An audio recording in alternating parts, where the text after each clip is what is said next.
cross the threshold, you have to spend a year in the room. But when you leave, only return to the past in this dimension.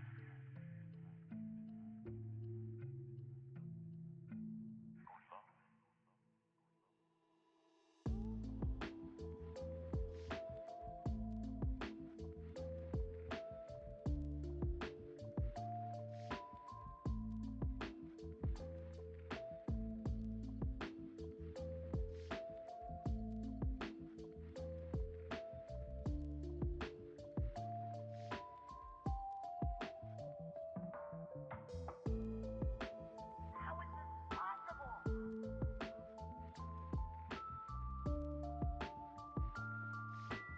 Nothing out there. That's right, Gohan. It stretches for an eternity. But that's impossible. Don't let the vastness of this place get to you, Gohan.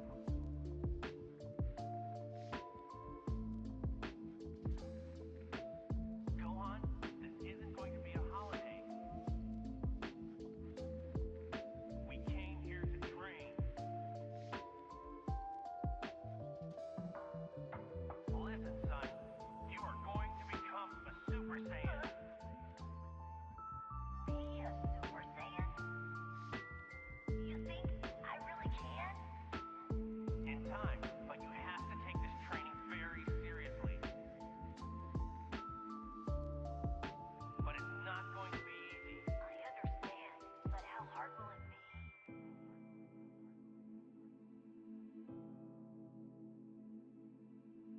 It'll be the toughest thing you've ever done.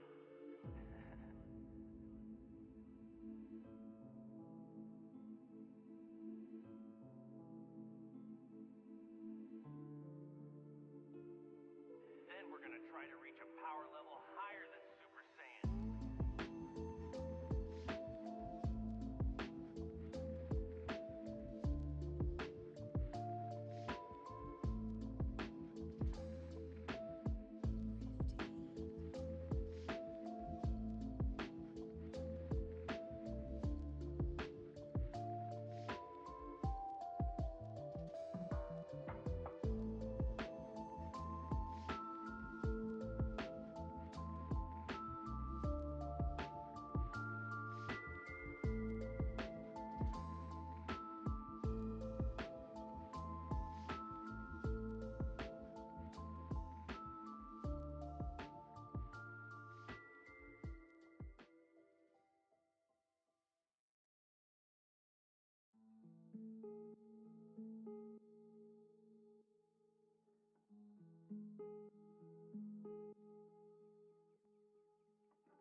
You're going to train again, aren't you? Uh-huh. I'm gonna practice with Whis some more at Beerus' place. Oh, can I come with you? I don't see why not.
the tractor for me while I eat? Okay, sure.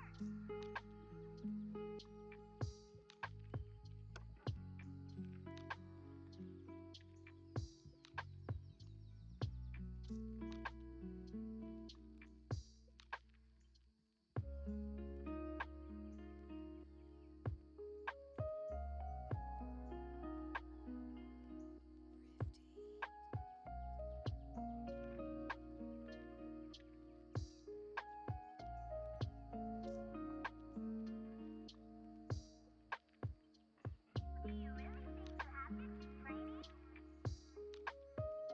Yeah. Monster Blue was ridiculously strong. There's no way I could have stopped him on my own. One day, someone even stronger could show up.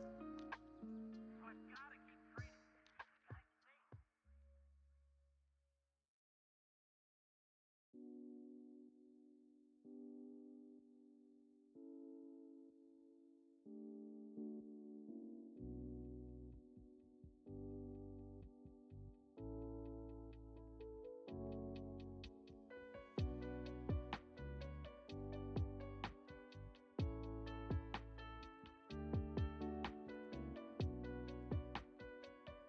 Yo, what up, what up, what up, what up?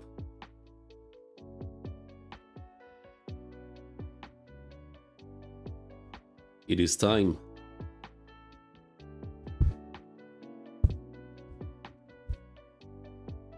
After months and months and months, it is finally time for the big finale. The final Tokyo Ghoul stream. Yo, Norman, what up?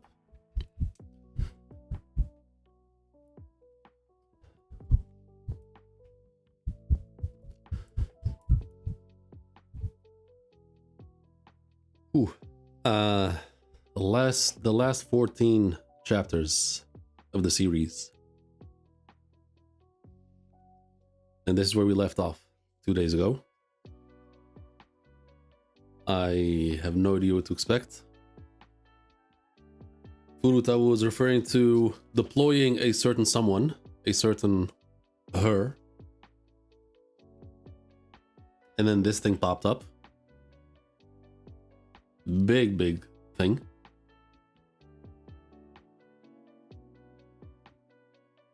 So yeah. And as you can see, I am formally dressed up for this. Got the straw hat on for special occasions. It is right now... oh, Jesus. It is right now 34 degrees in this room. In this room specifically. And I'm rocking a sturdy pair of jeans, a shirt with long sleeves.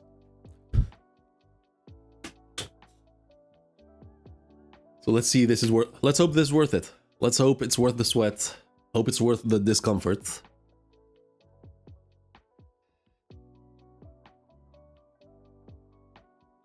I hope it'll be worth it. Is there something I want to discuss before we start or not?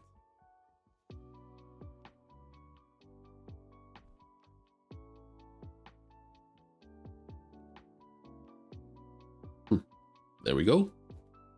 Do not forget, like and subscribe, of course. We are, as you can see, 20 subs away from the big 500. Let's see if this final stream / VOD will participate or help in any way, shape, or form. And after this stream, I honestly don't know what I'm gonna read. Because I've put the other manga on hold for a bit.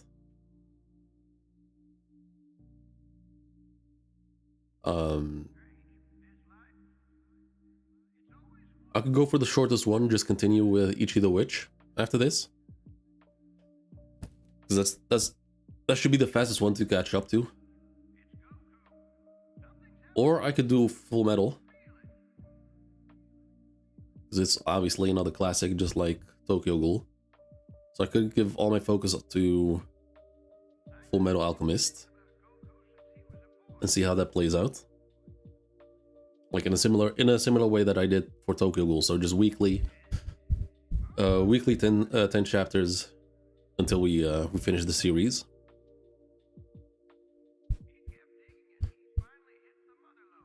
But I guess we'll.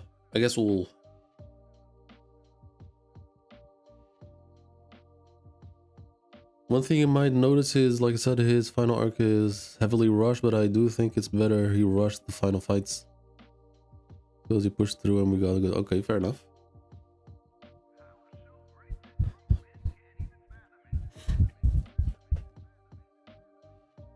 Just little, hold up, let me see if it works right now. Just so annoying that my iPhone camera won't work because of the heat. Like right now, like you can see, like the lighting looks so ass thanks to the old webcam. Will it work?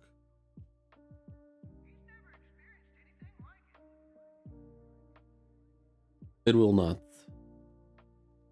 So we'll just get started. So yeah, this is where we left off with chapter 165, and we shall continue with 166 with this one. Okay, and the quality of this scan already looks a bit iffy. Not the art, but like the scan of the page. It doesn't look as crisp as usual. Our target area is the 19th ward, where the toxic oviduct is located. Eggs are produced at the roots. We need to search on the ground, at the stem instead of at the surface. Day 20, the underground area below the 20th ward. Below the 19th ward. That's where the doctor's orders will take us. Guys. It's called E.T. Eth?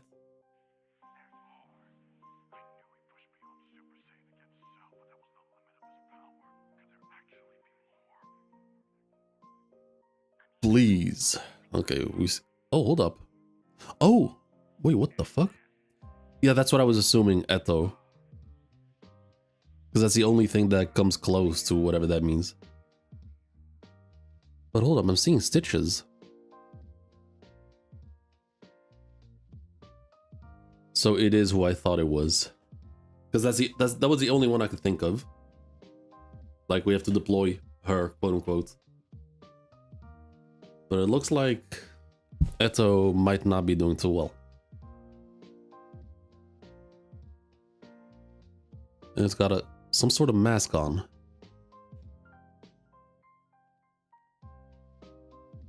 And it's bleeding. Oh. Is it the owl? Okay, so just again, I'm gonna assume that's Eto, and she just starts shooting. And of course, no corpse. So yeah, exactly. So we never saw her die, and that's exactly what I said when we saw her die. I said no, she's too big to die like that. She's too important. So no body, no death. So I kind of called that. So again, she starts shooting. You got people getting decapitated, getting shot.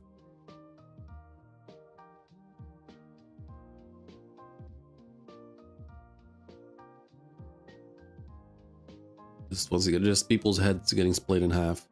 Oh, of course. Since this is the last stream, let me do this the proper way with some Tokyo Ghoul music.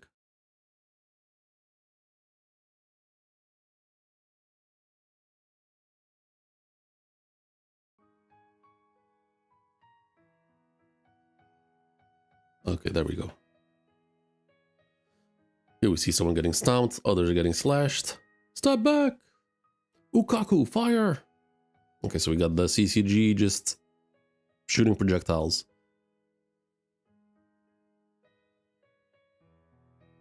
We have the owl charging something. I don't think we've seen this before from the owl. Crap. Shoots back.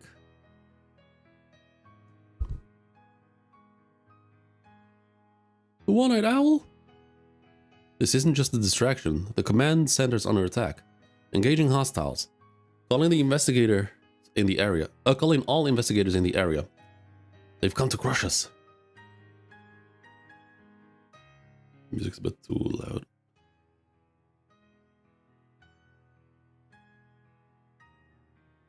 We're missing Special Investigator Shinohara Kuroiwa Hoji. With just the force we have, we don't know. I don't know if we can. The owl. I mean, which Kuroiwa are they referring to? Like the old man or the junior? Kori. The owl battle. Nobody has more experience here than you. We'll take care of the black hats. You take the owl.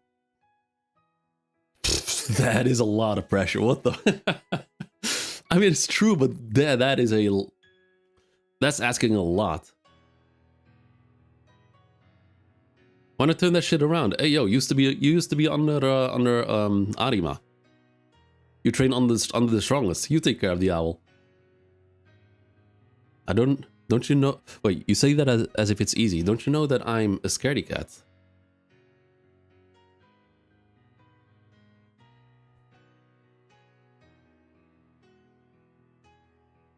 Of course, you guys are gonna be seeing me drink a lot.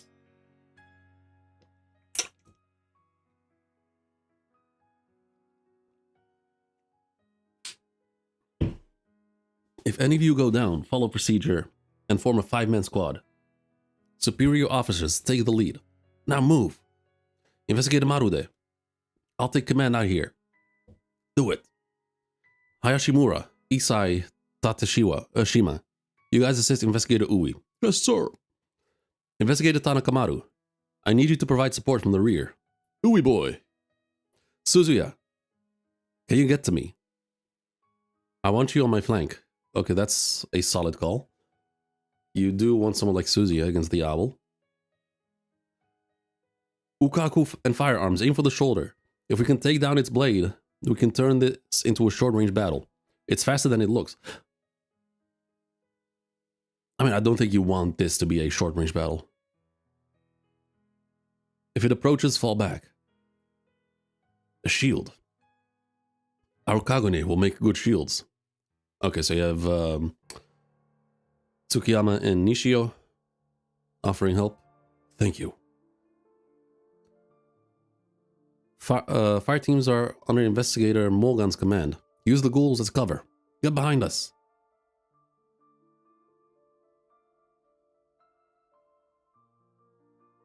Give me courage. He's thinking back to Arima. I can do this, can I?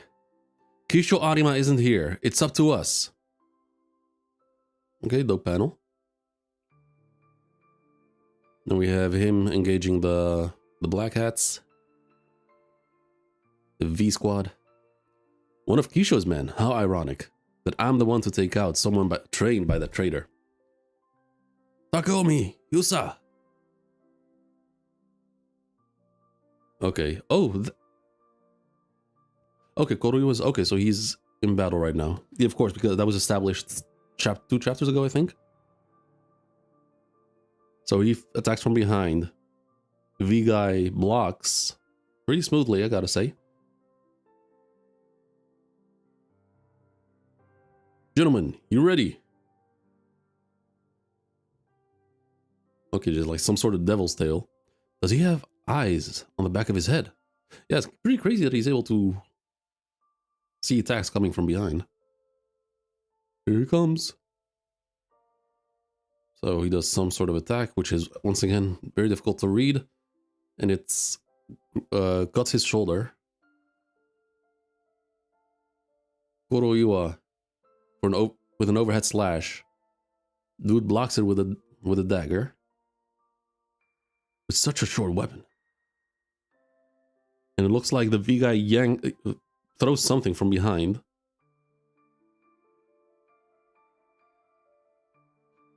Oh, he does an overhead slash himself with the sword and throws the dagger from... Okay, that's crazy.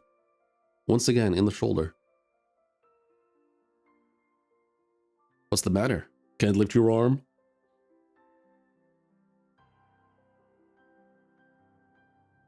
They both go for a simultaneous slash. He dodges easily.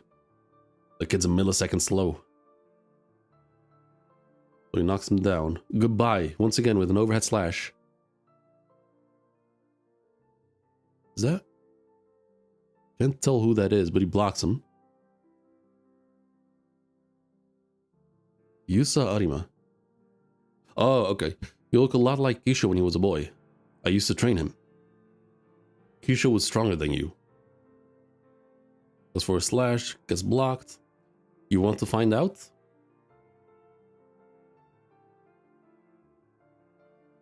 Oh, he's overpowering him. Pushing him down. What's wrong, boy? A little more? Is this more like Arima? Shut up. Oh! You know what? That's a solid decision. Also, it's kind of funny how much details have been put on the shoe, like in terms of drawing. But that is genius. Okay, that's really smart. Because with the amount of force he was pushing down on him, means he was putting a lot of weights on his feet, which means he could not move his feet as fast because he's putting so much force on him. Good decision. Good shit.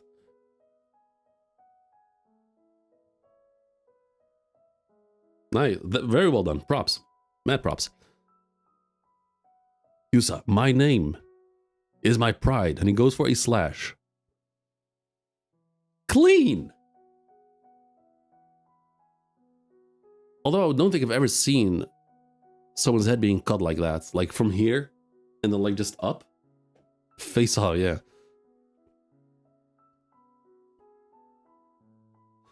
Okay, we switched to Tsukiyama. We got no choice. Hey, our Kagune won't hold.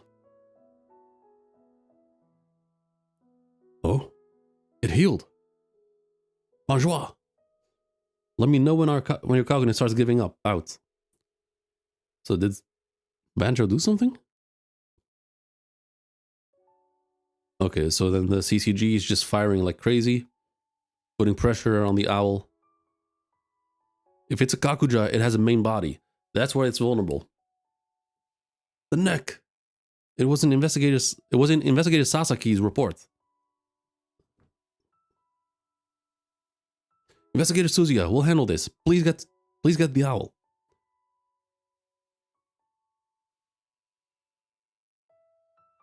Okay, something jumped on the owl.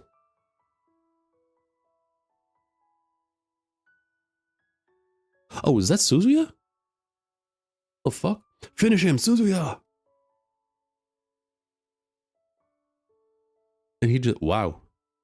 Just like that. The owl's neck. It's over. It's never, no, it's never. Oh, you are fucking CCG members. You've been fighting ghouls your entire fucking lives. What do you mean it's over?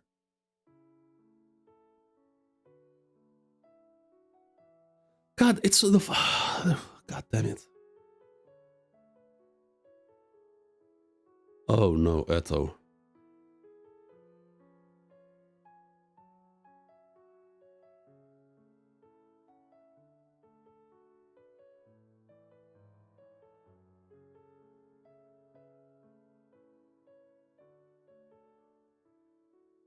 Is that the main body?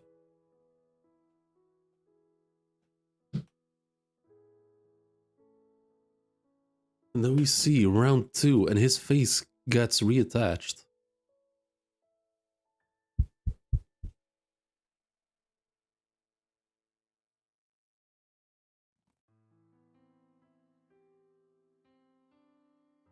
What the fuck did they do to Eto?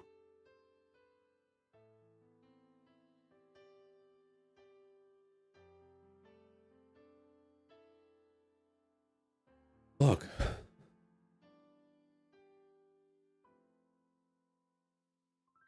Face came back on? No, it looks like it's reattaching itself. Like it didn't grow back. It didn't grow back, it just... It reattached.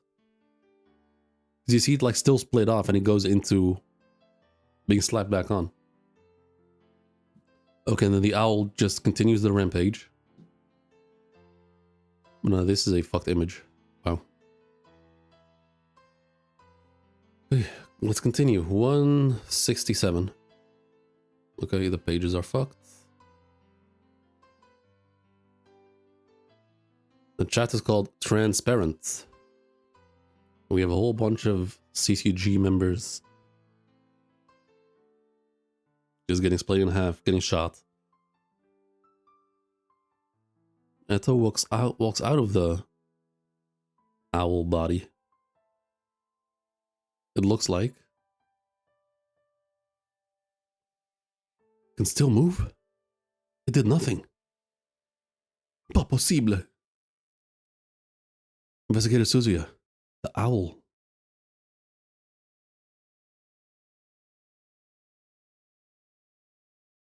Where is Suzuya?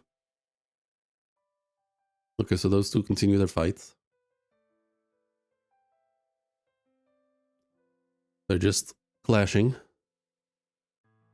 His eyes. Oh, they're black. I don't think that's not a ghoul thing. Like they're not. Who was it that gave someone? Someone gave Kuro the promise, like a false promise of bringing Shiro back to life. I have to remember who that was.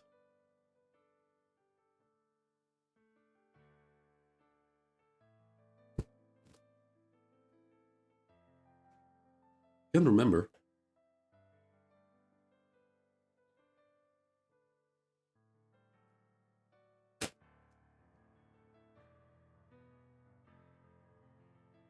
Oh, so it was Furuta. He said he could revive Arata and... Okay, so it was Furuta. Okay, that's... Okay. Because I do remember Kano laughing at Kuro, being like, what, you think he'll come back? Fuck that. Okay, so it was Furuta after all. And it looks like Eto is dead after all. At least the way she looks right now. And now with these V guys... They're starting to seem more like zombies than ghouls at this point.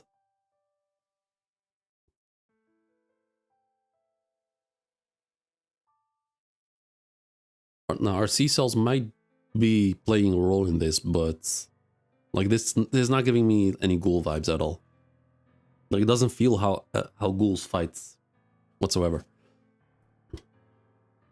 It's active again. What's going on there? We already took those guys out.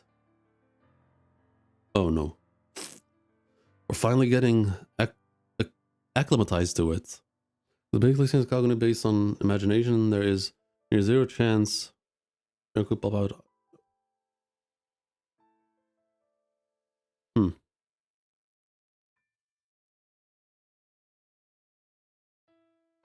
You took the poison. Poison? It's a blessing. Half-humans are malformed creatures.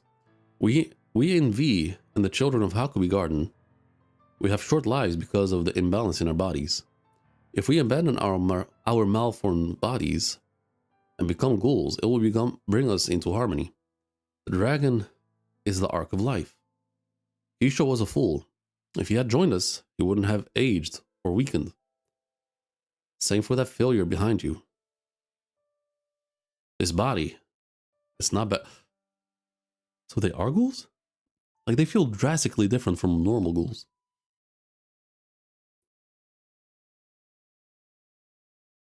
So they go for the attack. They're dodging and blocking. Getting grazed.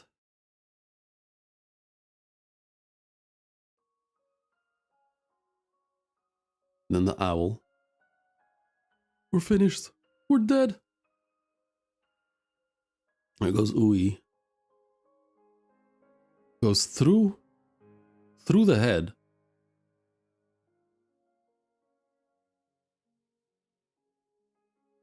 Brings out the main body once again. Did that do it? Damn it. Keep your distance, it'll kill you. Damaging the main body did nothing. What is this owl? Suzuki is just standing there. Hori. Oh, the leg.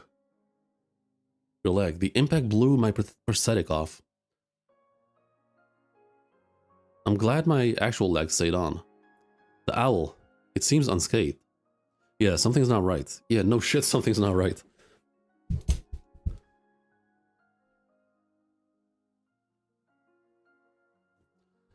I'm taking back command. You get out of here. Man, that sucks, putting Suzuki out of commission that early. I can still fight, he says.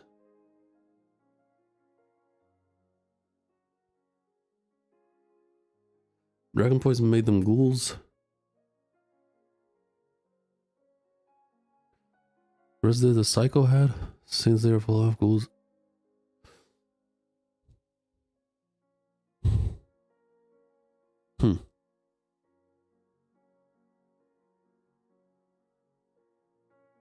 So,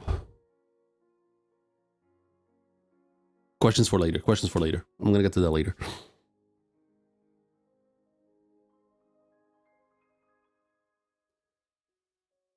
Misato, Hogi. The Emilio, it protected me. But I don't think I can fight anymore. I broke a few bones too. And the V guys stand up again. Forget about me. You can't take them on by yourself. And they charge towards her. Okay, blows a whistle. Shut the... And they run off. What the... Where are they? Is it because of... Kaneki? Because him and... I think it was Ayato went down below. Maybe that's why they're rushing off? You people fought well, but we're done. They leaving? Suzuya. QS. The owl. It stopped moving.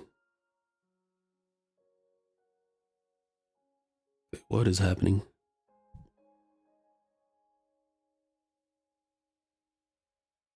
Oh, fuck.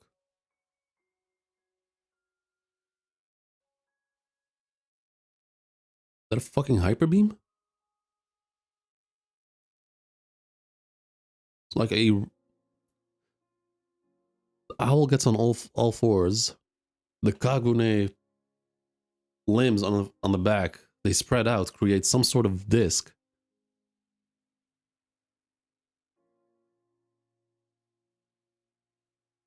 It just blows up.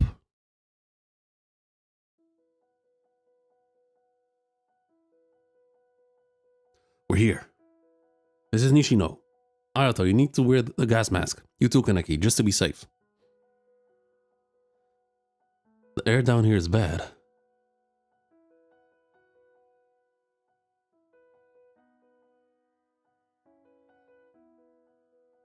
Let's get this over with and get out of here, half-ass. Sure. There's an opening up ahead, with multiple paths branching from it. Looks like we're not the first ones to get here. Oh, okay, so those are the supposed eggs. Is this really where the poison is produced? Can you send me the feed? The spawn are produced at the root and sent to the surface. We need to eliminate it from the underground stem. The ones I'm seeing are not poison carriers. I need you to go in deeper. Okay. Okay, they start climbing down. What is this feeling? Why am I feeling her? This thing is gross. And it's slimy too. Damn, that's a fuck ton of eggs. Ayato, you alright? Yeah, actually. The air's getting worse. I feel like I'm inside a bug. Ayato may not be able to stay down here much longer. Kimi, the shape of the spawn here is different from the other ones. Those must be the ones carrying the poison. We must have reached the area where the poison is produced. Kimi, is everything alright? I see something big. I think I think the oviducts are growing out of it. In Dr. Khan. Okay, so the signal is getting worse. Give me the signal. Let's keep going. But Ayato, you still need a guide. I'll be fine. Alright, let's keep going. Oh. They start... Okay. Yep. 1, 2, 3, 4, 5, 6, 7, 8, 9, 10, 11, 12, 13, 14, 15, 16, 17, 18, 19, 20, 21, 22, 23, 24, 25, 26, 27, 28, 29, 30, 31. No, it's endless. In this page alone, I counted at least 31.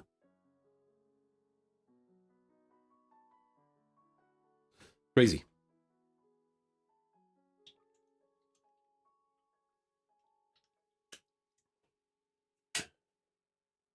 Be back, hold up.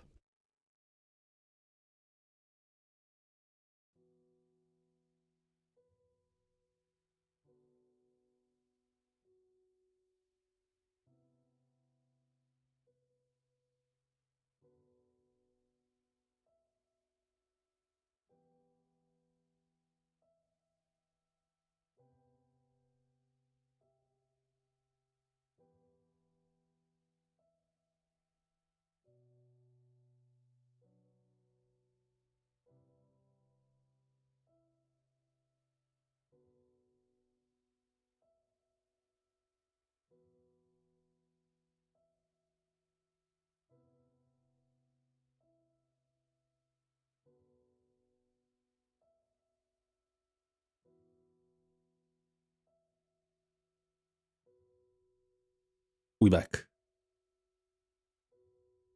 All right, let's see.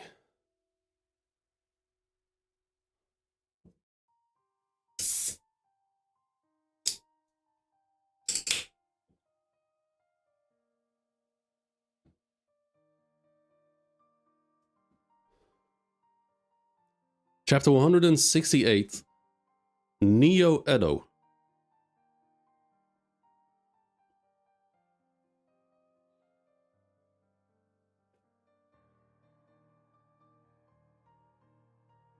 Edo referring to Tokyo before it was called Tokyo, I guess? Like the Edo era? Okay, they both jump down. They're waking up! Jump! Yeah, they just jump down. Big Eye down below. Run!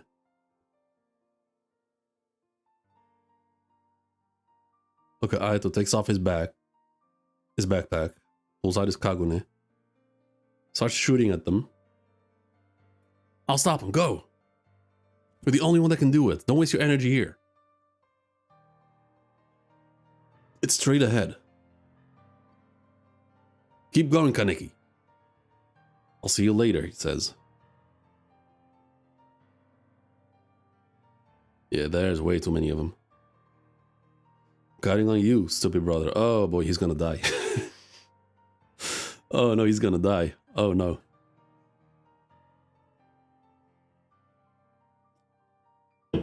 Oh no.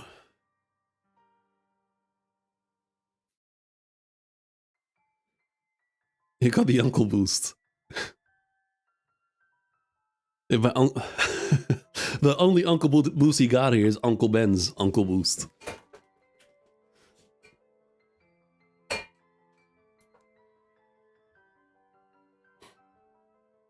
Okay, we see we see a bunch of CCG members down, dead, most of them. Tsukiyama, you alright? Oui, bonjour, I'm good. Oh, this is after the blast, of course.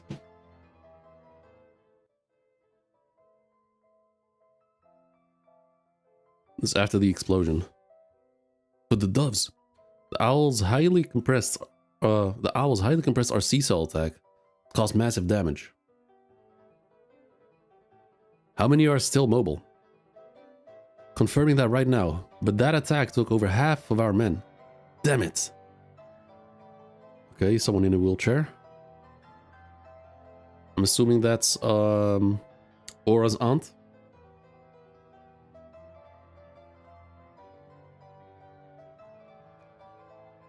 Investigators who were on patrol will be here in 2 minutes.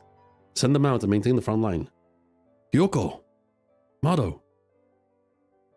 We'll lose control if the perimeter is broken.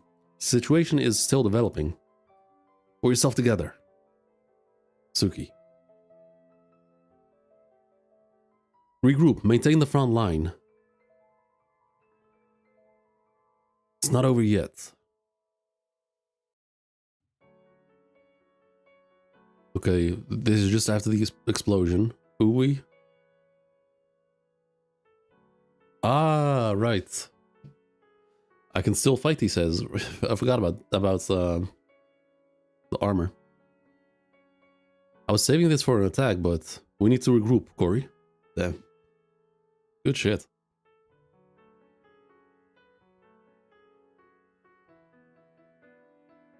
Well done, honestly.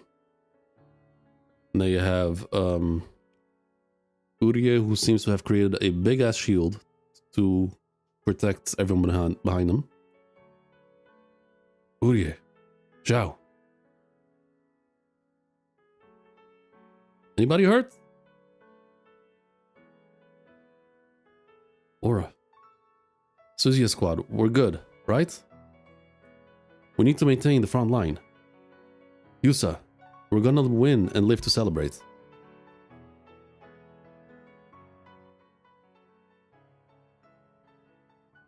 For everybody at the Hakobi Garden. Yeah. What the fuck? Okay, so the owl's still there. This time creating what looks like Kagune crosses. And then Atto just dangling from there. I'm not sure if that's a good sign or not. Again?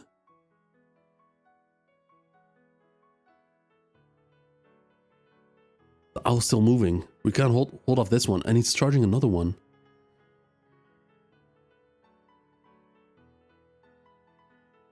Okay, something wraps around... Some sort of Kagune wraps around the owl. Kagune! It's wrapping around the owl! Just like I said. A QS.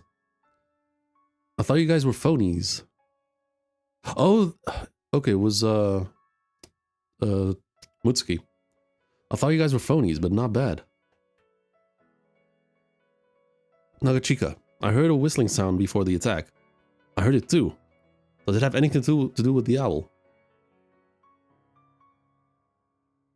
Anybody else? Anybody else hear anything? No, nothing from the other investigators at the scene. The black suits seemed to know that the attack was coming. Whistling.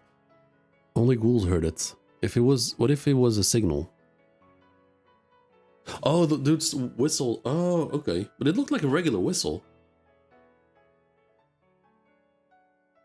It's not like it was a dog whistle or anything like it. It looked like a regular human whistle.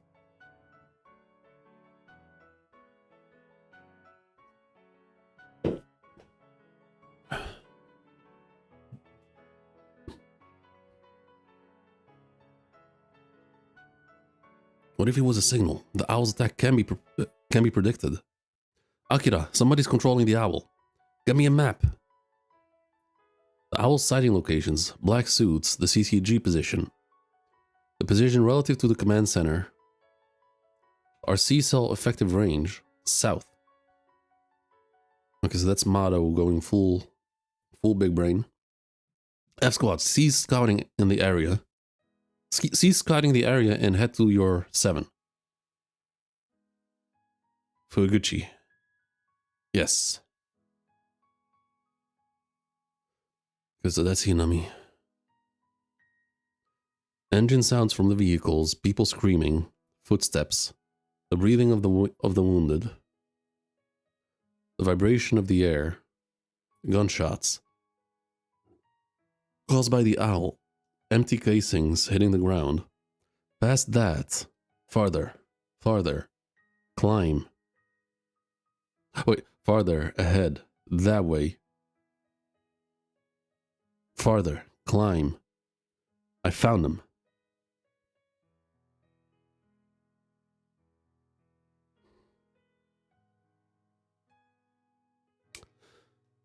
So it was them. They're on the rooftop of a building 3 blocks south. But no, that doesn't add up. No, it doesn't add up. The one we saw blow a whistle, he had like the V hat. He had the V hat on.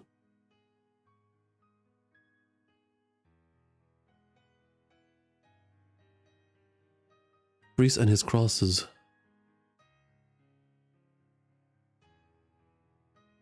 Was that just to like mislead us on purpose? Because I did see the outlining of like the fedora hat. Uh-oh. I think we're blown. Yes, her senses are good. This is fun.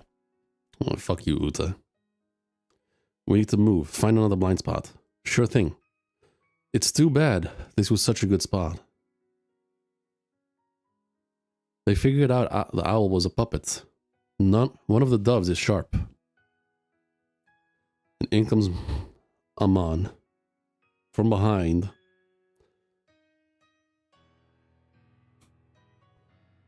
Donato Porpora blocks him from behind. I think the V whistled for them to fall back and they'll use Eto with sounds. But they said the whistle was the sound.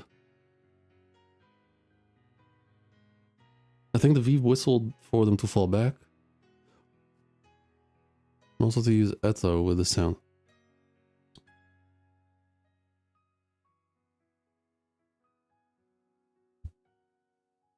Wait, oh, these are different. Well, I just noticed. These are... Huh. 2 different whistles. These are just floating up there.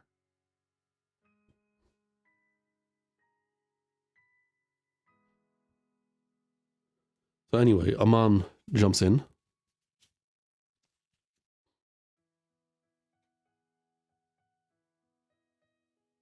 It's been a long time, Kotaro.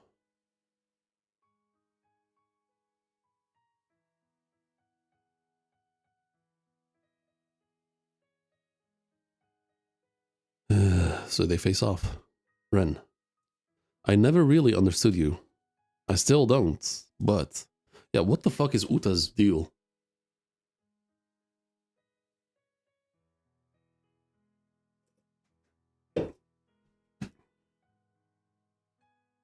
I will stop you. Sure you will.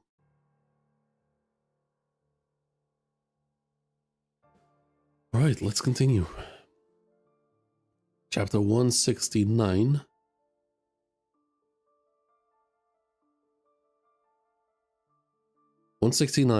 To the mob. Okay, so they engage in battle. Uta launches some pretty hefty Kagune attacks. Yomo creates some sort of energy shield, it looks like. It overpowers him. Yomo jumps back. Uta from behind, speed blitzes. Goes for an attack. Yomo grabs him under his arm.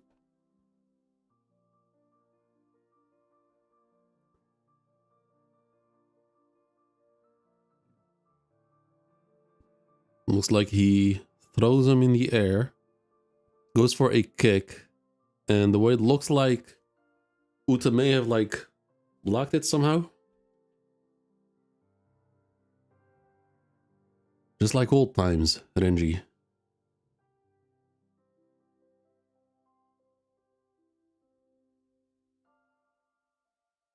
Okay, now we have Kotaro against Porpora. Wait, what did it say? What the fuck? Amon against Porpora. What the fuck is that dot? Oh, yeah, I didn't want to say it, but it looks like shit. Like some sort of what Panther print type thing. Looks ass. So Donato Porpora. Uta's being reckless. What you're doing is senseless. And he brings out his own Kagune with the crosses.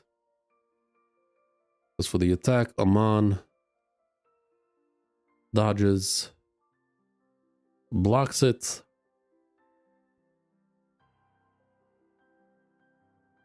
Is about to attack. The priest blocks. And he twists. Sponsored by PlayStation. So Amon twists his arm. Donato looks shocked. He's being pressed. Putting a lot of pressure on it. Oh!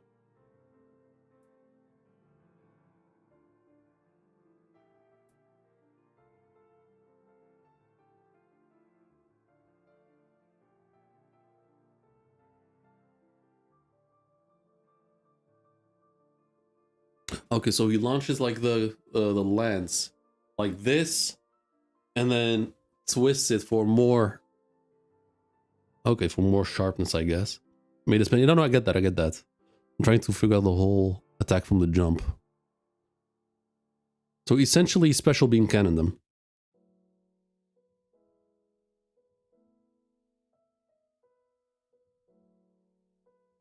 He's just standing there. The Owl's power is fading. That's it. No, I guess what we'll see what you're saying with the fights being very short.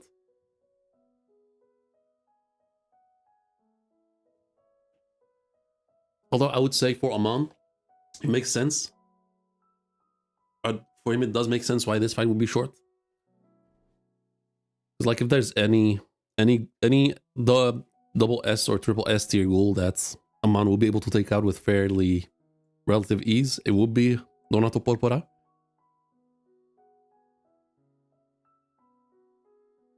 But it's not over yet.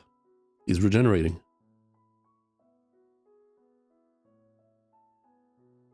Clown behind him is healing him, I think. Very rushed, skipped over fights to keep the importance. Yeah, okay. The fusion of Kinke and Kagune. Interesting. You're not far behind even Heise, Kotaro. However,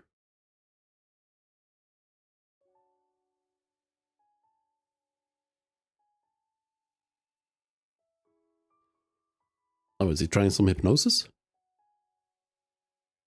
Oh, that is... What the fuck? I'm much more seasoned than he is. Did his eyebrows grow?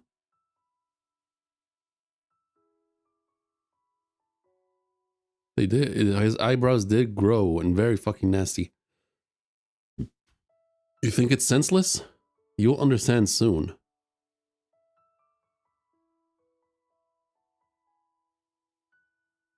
And...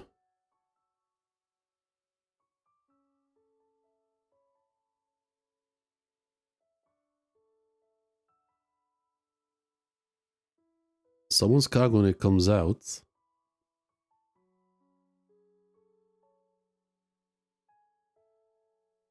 Now this is supposed to make us misleading because the only effective way for a Kagune to be... The only way for a Kagune to be effective here is if Amon just bursts out his Kagune and just takes out Donato. But this is not how Amon's Kagune looks like. And with the crosses, I'd say that's Donato Porpora's Kagune, but it doesn't add up in this scenario because Amon's body is in front of him. Anyway. Now we have Furuta. Kano, you son of a... What? You're still alive? Freaky. Furuta. Kaneki, if you do not kill him... Okay, that's Yomo's dumbass jacket being falling down. So Uta is just whipping him around. You're such a warm guy. Never seen Uta like this. The fuck? You used to live to avenge your sister, but you changed when you were picked up by Mr. Yoshimura.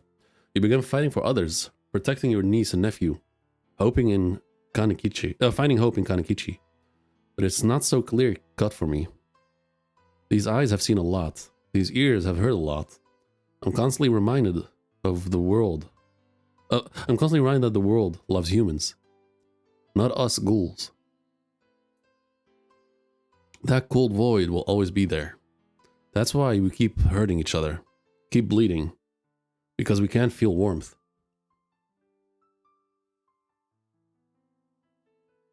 The clowns are fed up with despair. We'll keep playing the fool to remain sane. Okay, that is... Okay, nah, that is just fucking pathetic. That is so pathetic. Really? I thought... Okay, I didn't mention it earlier, but I did mention it in the past couple of streams. Or at least I definitely mentioned it last stream.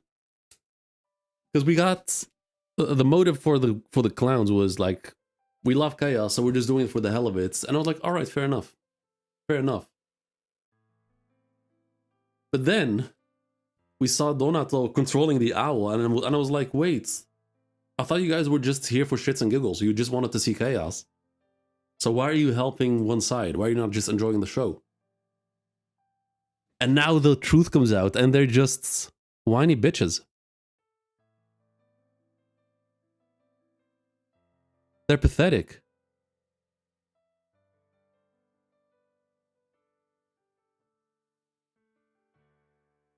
The clowns are fed up with despair. We'll keep playing the fool to remain sane is so pathetic.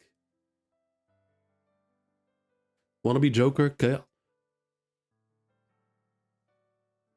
I mean, being chaotic does not necessarily mean you're a wannabe Joker. If they were actually about the chaos. If they were just doing shit for shits and giggles, that'd be fine. But this is just sad.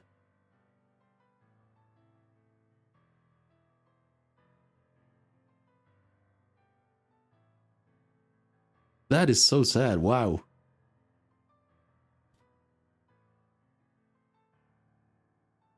Especially from Uta.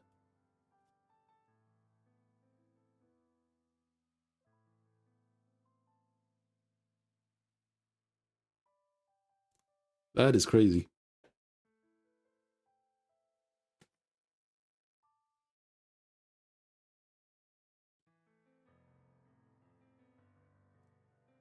Well, there goes whatever respect I had for the clowns.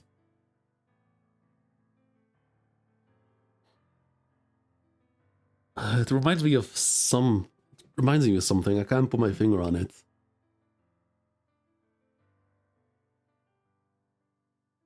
Another character from another show or manga. I kind of did something similar. I just can't pinpoint who or what it was. They want to break the old system with Furuta. Why they help him, but now the old system is basically died. Why keep helping him stopping the... That's exactly, like, the system's already broken. So why keep helping Furuta? That's the sad part. Breaking the old system would be part of just pure chaos. But now they're just here admitting, nah, we're just bitter. We don't care about chaos. We just we're doing this for ourselves. We're just... Fuck. That's pathetic. Renji, I've dreamed of this day for so long. My hands covered in your blood, slowly reaching for your heart. It's so much fun. It's not fun for me. Nothing about this is fun. You're a friend.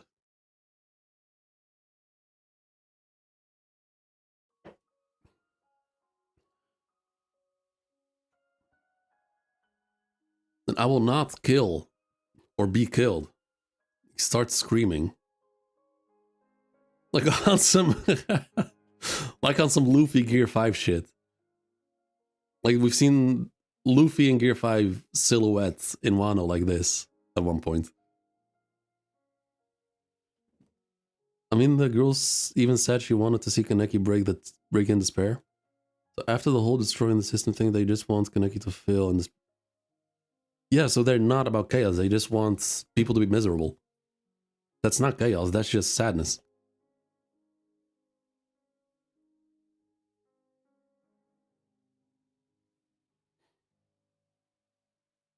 Would have honestly been so much more interesting if they actually were more about chaos. I would just doing shit. Just even in this stage, they could still go for that and just fuck with both sides. I would have respected that.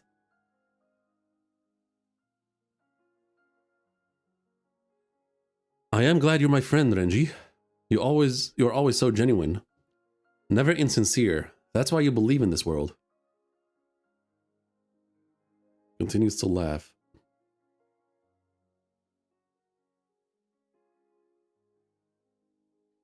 I have always wanted to eat you.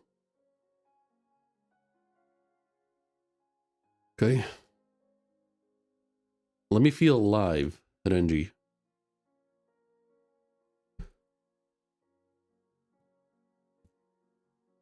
Okay, next chapter. 170. The Kakuja design is sick. It would have been much more sick if he... if his motives were not so pathetic. 170. Evolution and stars. Who this? Life is full of surprises, isn't it? What do you want? Returning something I borrowed from Aman. Oh, there he is. He's still... Okay, so he's still active. You got matters to settle too, don't you? Want to join me? Wait, is that Kuro? It's not Kuro, right? No, no shot that's Kuro. Otherwise, the design would just, once again, just change. The grave robber? Okay.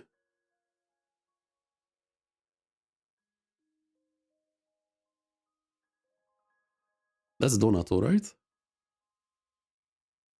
And that's Aman. Yep. Aman being smacked around. 3 more.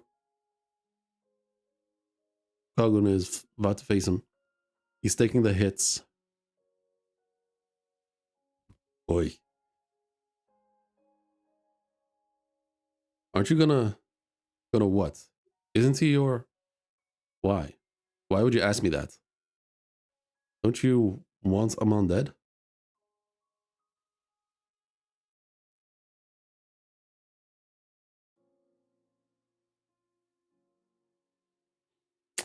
Come on, man.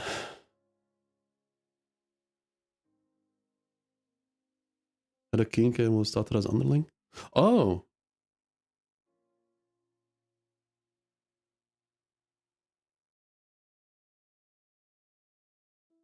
I think...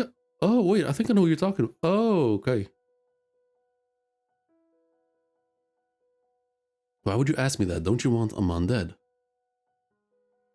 He's down. Come on, wait. Come on, don't lie to yourself.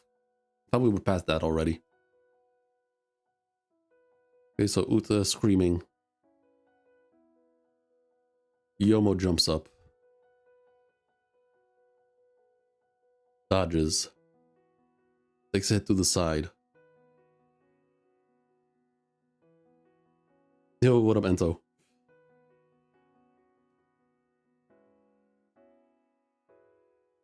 Yomo, on the ground. What the fuck is this pose?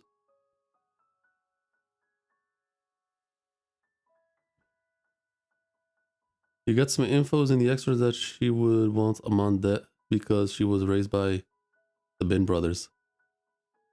I don't know why, but my brain for some reason saw she was raised by Bin Laden.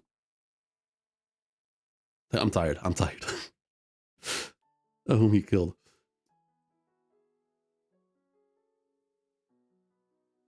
Okay, so the fight continues. Yomo desperately jumping. Uh-oh. Uta captures him. He's gonna get eaten.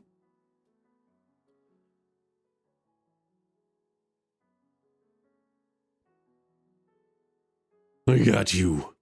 Well then. Oh, he just... Oh. Please rip off that coat.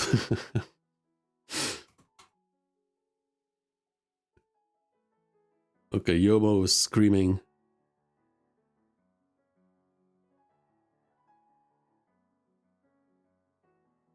Okay, bunch of light. Oh! Oh, that was on purpose. Nice. Yomo. Okay, fair enough. High IQ move. Does the lightning move from the inside? Jumps out.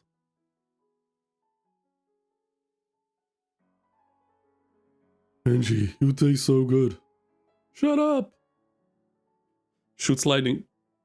Shoots lightning at him. Yeah, the coat is ass. The coat is really ass. He's unscathed. Eat me. What's that got to do with what's happening right now?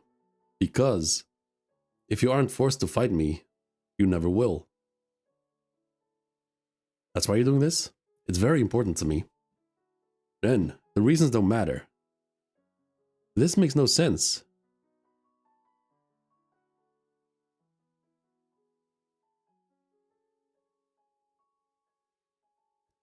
Okay, so Uta goes for the attack. My attack won't.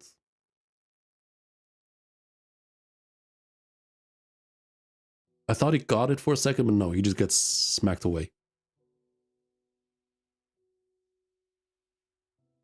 I caught a piece of you.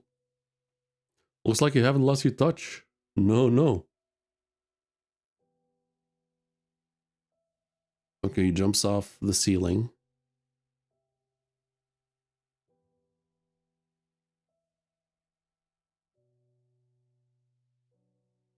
Flips over.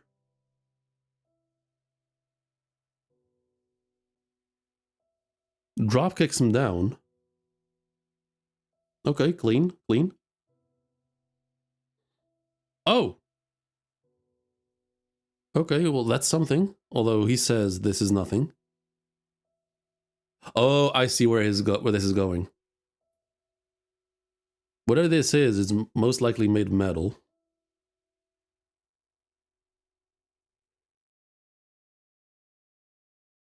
Yeah, Uta's dead. Whips out his Kagune. Uta, we ain't kids no more. And just shoots a fuck ton of lightning at him. Wait, did the music stop already? Huh, it did.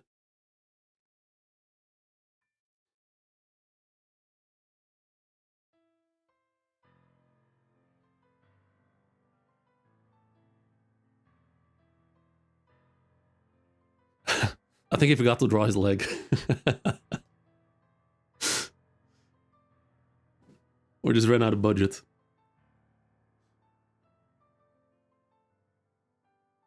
We can't be playing around anymore. Oh, but that's no fun, Renji.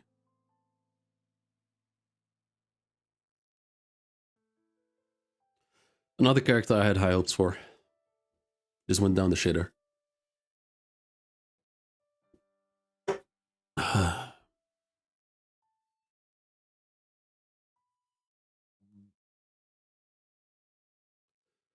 Okay, 9 more chapters. Chapter 171. And it's called Disappear.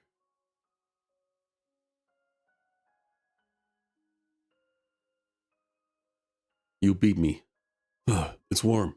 I feel alive. Reminds me of back in the day. Maybe I can kill him. Maybe today I can kill him. Or maybe he'll kill me, remember? Every day was so exciting. You remember that time when...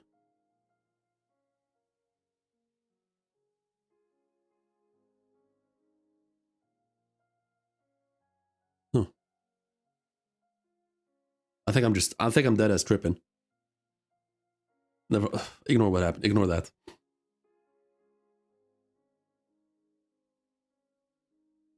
Every day was so exciting. Remember that time when we both messed up our legs so bad? He told you he had to carry us home. It didn't matter what we broke, how much we bled. Back then. Today was the most fun I've ever had.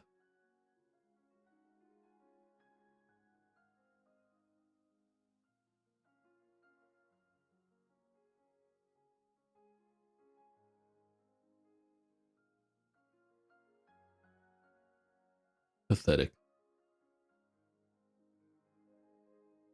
Pathetic, selfish, sad.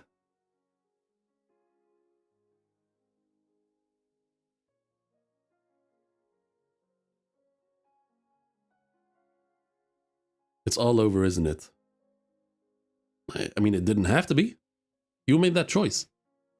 I had a bad feeling when you started working for Mr. Yoshimura. I felt like we were going to get separated. Renji, you remember what I said about your sister? I said I'd help you avenge her. I kept trying to get her back from Kisho Arima, but I couldn't.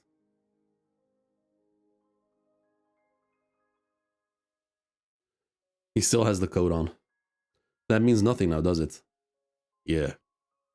I couldn't change, even when the world kept changing. Now everybody's gone. Everybody's gone now. My parents, my brother, my sister, the people of the Fourth Ward. This world is all about loss. You're wrong.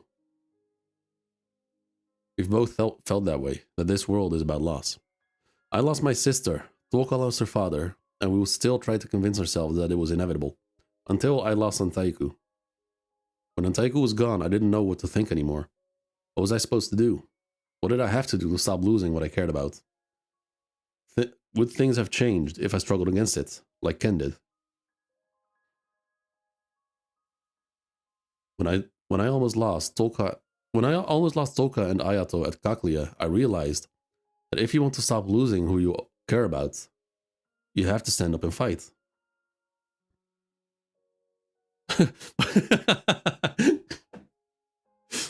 Which is like, wait, what? Why didn't I think of that? And there's something to be gained at the end of it. Something to be gained. Toka and Ken's baby. That, the two of them and the life that's about to be born, it makes me so happy. Finding a connection with each other. And keeps the connection. In button. Finding a connection with each other and keeping the connection. They taught me that there's more than that. There's more than just loss for us.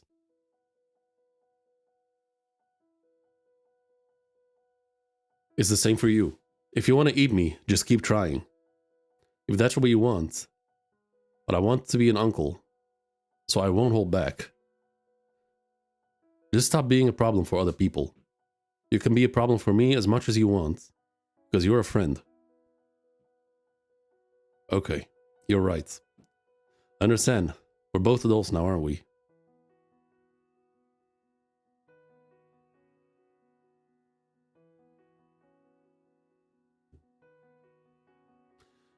Need me to carry you? You got so strong, Renji. By the way, when Kaneki and Toka stopped by my shop, I thought these two should hook up. Me too. There's only one person who can change, Uta.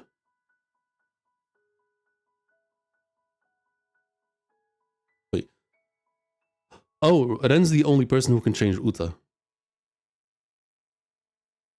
Wait, no, hold up. Ren's the only person who can change, Uta.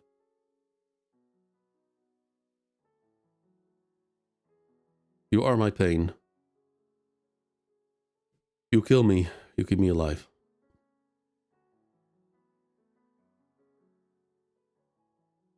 Okay. And that's Donato Porpora. A whole bunch of AC units on the rooftop. What's the matter? I'm leaving. He stands up.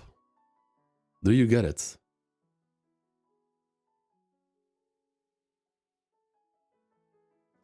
Take a good look. Okay, so Saido makes a look. Take a good look. They're still clashing. Not deep enough. He had his chances. He can't go all out. You're just like Amon. How so? It's common knowledge in the CCG that Kotaro Amon was an orphan raised by a ghoul, and that he witnessed the cruelty of the ghouls up close. Nobody hated ghouls or sought justice more than him. Everybody had high hopes for him. I was one of them. The ghoul he's fighting is Donato Porpora, The ghoul who raised him. But why is he holding back? That's a ghoul he's hated all his life, all his time. All this time, isn't it? He can't kill him. You'd feel empty if you lost what you've clung to, wouldn't you? He's like you. It overlaps. Amon and the guy who couldn't kill me.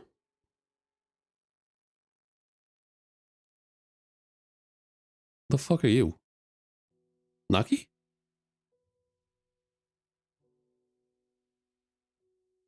Oh, that's the flashback with the dad, I think. I couldn't come to terms with it at the time. I knew. Investigator Hoji would never lose to me. You bastard.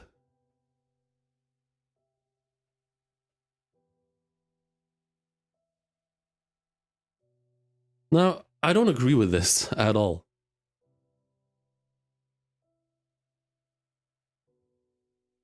Amon has had interactions with Donato at Cochlea several times. Amon has learned to like control his hatred, to control his anger.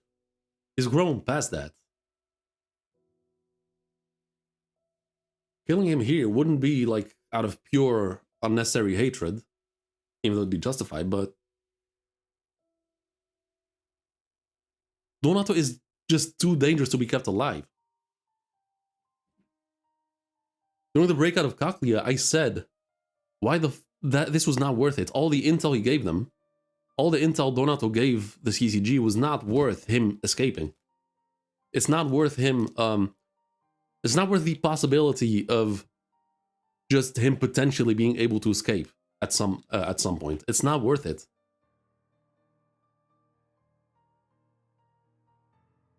Some people are just too fucked in the head and just do not, especially with powers like these. He needs to die.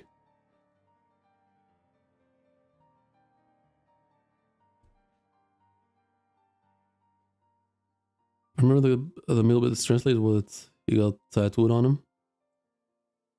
No, I know, yeah, with the necklace, yeah. Thought that was obvious. It's Romanian, I think, can't live with you, yeah. Kotaro Aman, why are you still wearing that thing? Huh? Wait, what the fuck just happened? Aman, I know you know. Why? I know you know why. Am I still wearing it? This world is strong.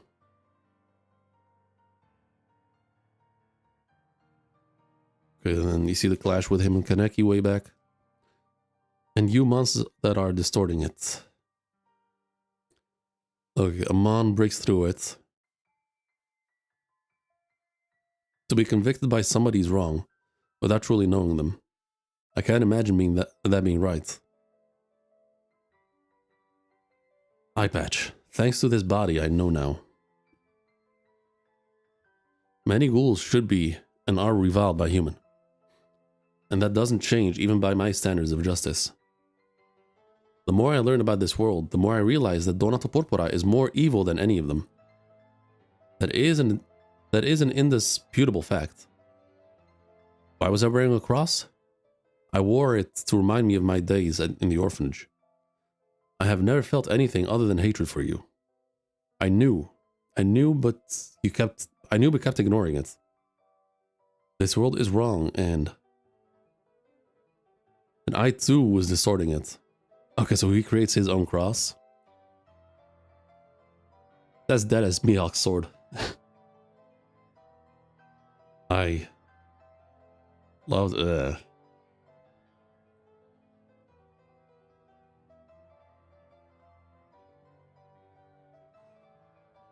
Okay.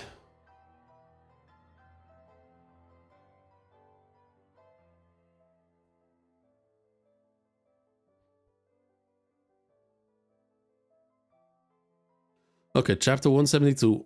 Enough. Haha, I lost. Okay, another fuck-ass clown comes in. We're leaving. Kill him too. Just get rid of him. The second crown bestowed on me the clowns, and I committed many evil acts. Using my own incompetence as an excuse, I convinced myself it was the saga of a ghoul. I indulged myself in pleasure and cruelty. I saw meaning in blood and entrails. I enjoyed killing the orphans. Donato Porpora is as you know him. He is evil. I do not care how many humans become ghouls or how many lives are lost in this apocalyptic spectacle. People are smart. The city and its people will return with time. There is tremendous energy available to recover from loss. Death and destruction are needed, just like cultivating a field. I cannot be there for the harvest, but this destruction will have been meaningful, and to meet my fate at the hands of an executor of justice like you is truly fitting, and for me, it's perfect. The donut. I remember a scene where he couldn't remember his parents' face, but only... Yeah. You make good donuts. You tucked me in on cold nights. When our dog died, you dug a grave in the hills. I also ate that dog's owners behind closed doors. Can you still say those are good memories? I can. No matter how hard I try to forget it, no matter how hard I try to hate you, I treasure the days I spent at the orphanage. I was an orphan, an abandoned child, and you raised me. Oh, come on.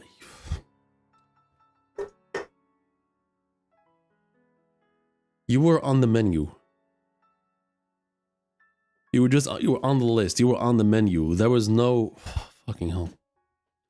You're evil, a ghoul, a mass murderer, a man without a shred of conscience. But what's wrong with a son loving his father?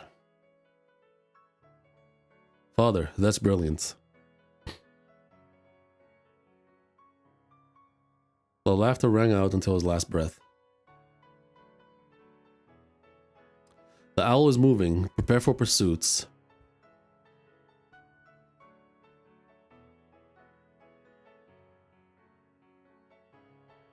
Okay, we're back here. Finally. Well, this is a surprise. A mere offering to the dragon is still alive.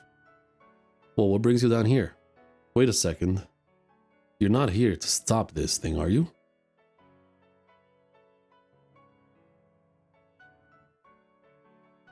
Okay, Kaneki immediately with the attack. You seriously are, aren't you? Don't you want to ask me something before... Nah, fuck that. Just channel your inner Luffy, no talking. Just go full Luffy, no talking. Nah, I'm here to beat your ass up. Don't you want to ask me something before you attack me? We've got a lot to talk about, don't we? Like why and how? And like what? And like that sort of... You like that sort of thing, don't you? And all that why I fight kind of stuff, right?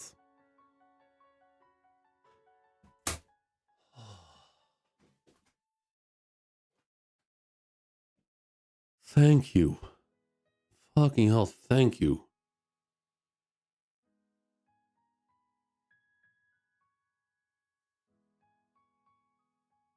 Oh my god, this...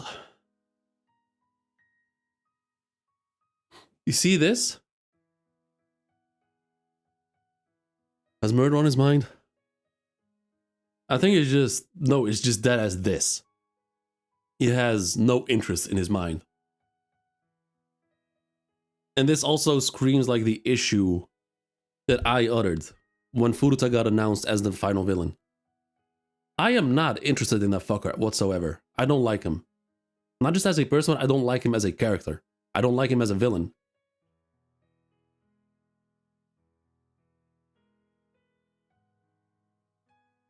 I don't like the way he's written.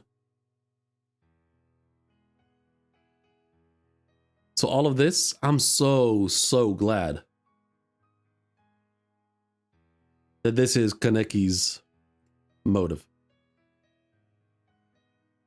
Why so serious? Yeah, and he's faking it, of course. He's faking it. Furuta ran. The history of the Washu family he was planning to unravel. His best jokes. All the words he had prepared raced back and forth between his frontal lobe and sensory cortex, and tickled his amygdala. Soliloquy by Furuta. This feels familiar. Feels familiar because with Eto, right? Yeah, same thing. Playing dumb, as if he's in danger. And then he's gonna strike, and hopefully Kaneki does not make the same mistake as Eto. You really are so strong. You sure are the king. Your Majesty, time out. Perhaps not kingly. Perhaps it's not kingly to chase around an insect like me. Hello, are you listening? Kaneki goes for the...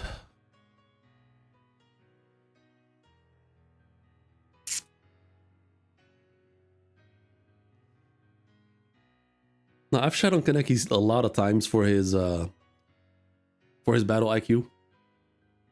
For overestimating himself, more specifically. Please tell me he's learned. Please tell me he's learned. Nafuruta, stop!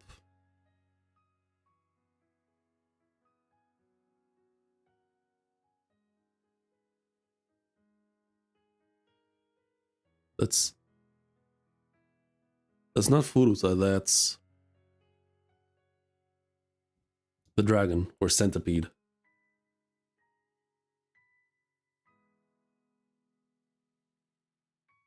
Honestly, I can't tell how he got hit. Like, the panel obviously is like upside down. Like, that's... We're looking at the floor. At the ground.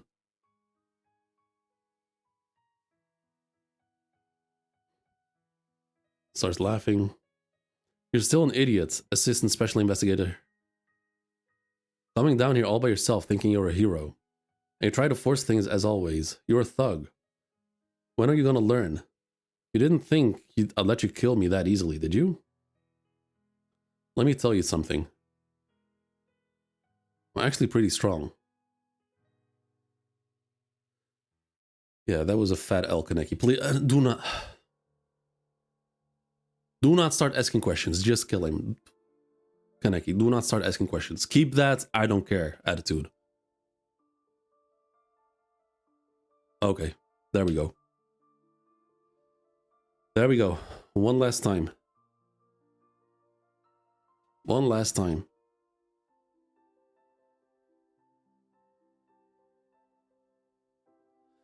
Okay, chapter 173.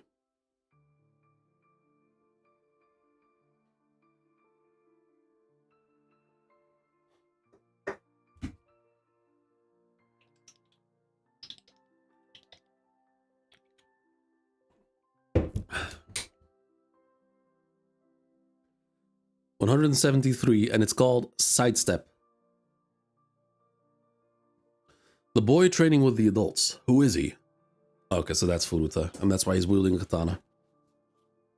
So he's trained in the art of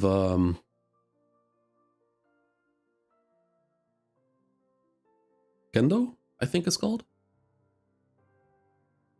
The youngest child of the Furuta branch family. Why do you ask, Kisho? He's talented.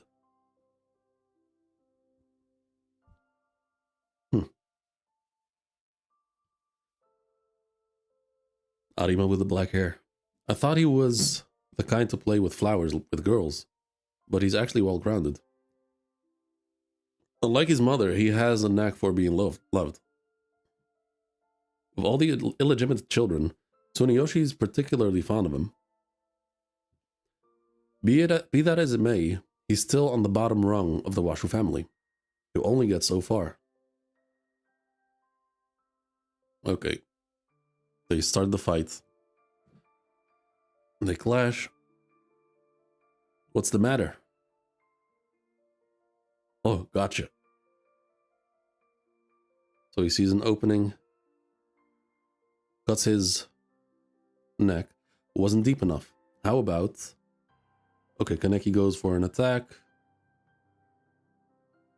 And another cut in the side. Got you. But I'm not done yet.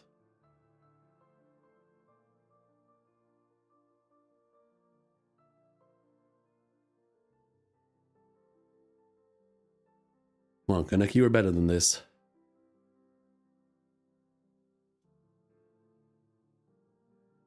Like, just really, just a forward attack like that? There's nothing. Okay. I've always wanted to go all out with you in a sword fight. So he grows a Kagune sword. Why would you honor that? Oh, it looks sharp. So Kaneki with a flurry of attacks. Do it. Come on, shut up and fight. No fair. So okay, so he uses the sword to keep him preoccupied and goes with a 5-point Kagune attack from all angles.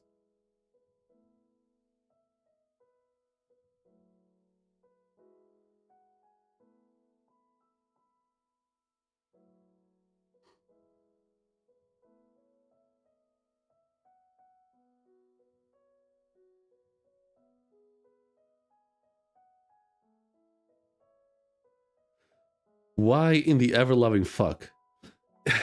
Okay, I don't know how to properly visualize this to you guys, but so he's like this, clashing with Furuta. And then you have two Kagunes from each side from this, from left and right, and the one from up top. So essentially they all come from the outside, essentially cornering him, which was good. That was a good start. So then why would you combine all 5 into a singular attack at the midpoint and go for a frontal attack? Why not go from the side and just like envelop him? He would still dodge that, of course, but at least this will get hit. His legs will get hit at least. God, Kaneki. He follows up from up top with an overhead slash. I don't think that hits. Maybe at the most grazed him. Okay, cut his face. Ooh, I'm tingling. This is what I'm talking about. Games aren't fun unless lives are on the line. Safeguards make everything boring. We're all just pieces on a board. So come on, let's play. Okay, he finally whips out his Kagune. Assistant, special investigator. Goes for an attack. Kaneki blocks.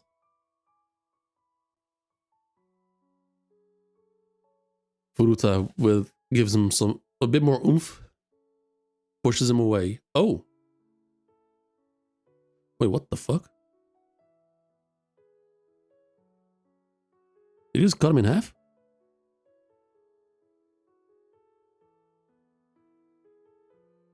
So his coat is busted.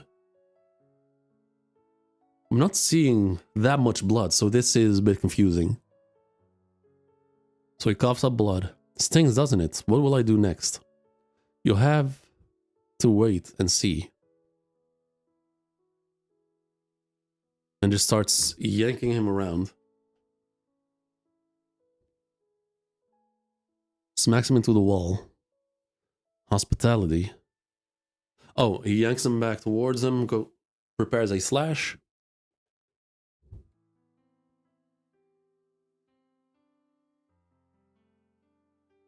Cuts Kaneki. Come on, get up. Pulls him in again. Has a thrust ready to go. Finale. About to hit him in the eye. Dodges, it looks like. Oh.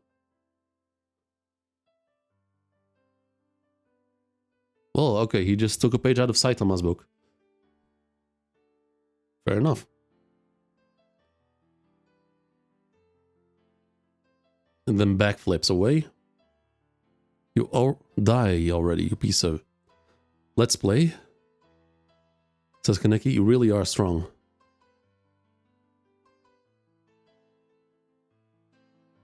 You've been having fun toying with me. I don't have your talents. I'm not smart. I'm not strong. I couldn't save the world, let alone a small country. I kept losing to you. That's why this time I have to. I will beat you.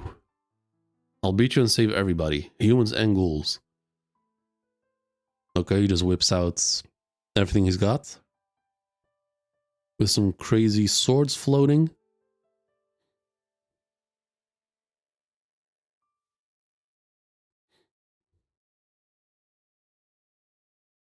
New Kaku. I'm more so interested in the new swords that he got out. Those are pretty cool. Here. Hey Dio. No shit. How you doing? And it's called Chapter 174, Do.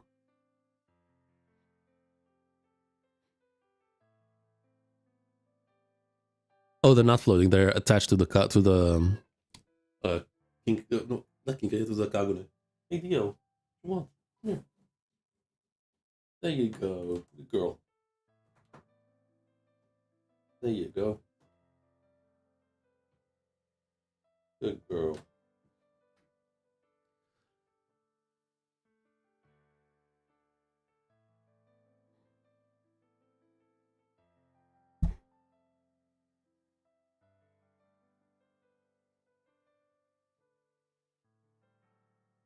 Okay, he jumps up.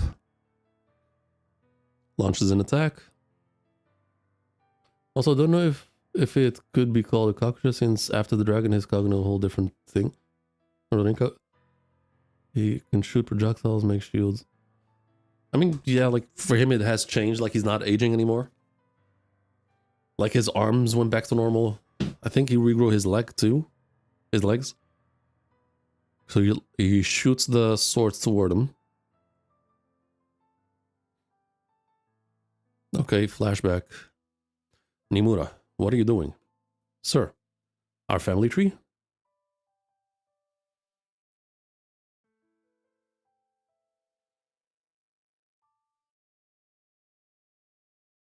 Okay, so you see, so he said we die young, and we see the ages.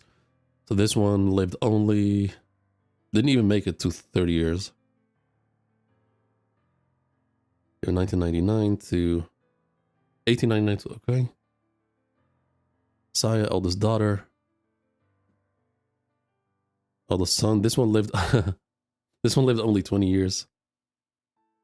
Okay. We die young. Everybody dies around 30. Unfortunately, the branch families like Furuta, Arima, and Kaiko are like that. Are they sick? Not exactly. It's their blood. It's our ancestors' selfishness. We're too young to understand.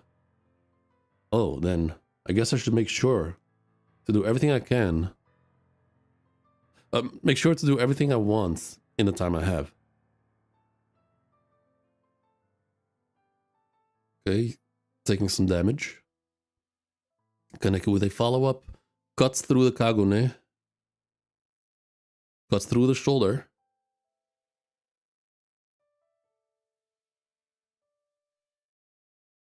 Cuts his arm. You son of a... It's hilarious. You think you're a hero? Protagonist? Assistant special investigator. You're part of what destroyed this world. You understand? You saw the city, didn't you? What do you think? What do you think? Streets filled with the stench of corpses. Corpses of people who were killed because of you. It's not just humans you've been taking the lives of. It's not just humans. You've been taking the lives of ghouls when it suited you. You can try to justify it all you want, but you're just a shallow narcissist. It's been fun, though. When you tried protecting yourself at Aogiri Hideout, when you tried protecting the cafe in the 20th Ward, when you tried protecting the chosen family as Heise Sasaki, when you tried protecting the ghoul nation as the Zomonite king, you failed at all of that. I loved watching every minute of it. You can try all you want, but there are some things you can't change. That's right. You will fail again tonight. You will ruin everything. Ha ha ha. Ha ha ha. Furuta. Well, that look. You think you have me on my knees? You're hilarious. It's not enough.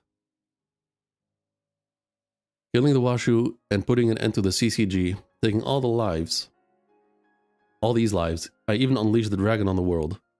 But that's not nearly enough. I want everything.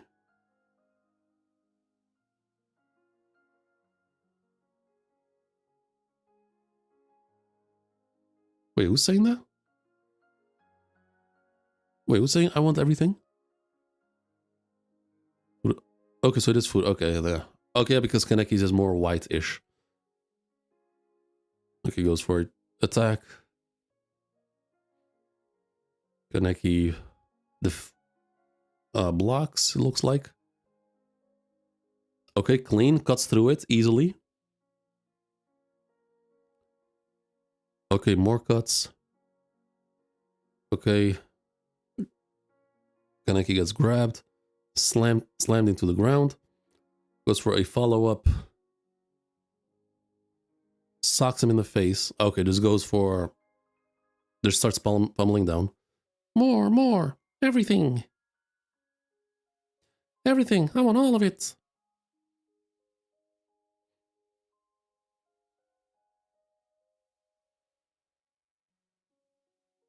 Okay, that's Kaneki.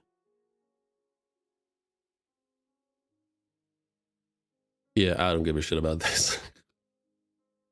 And he gets cut in half.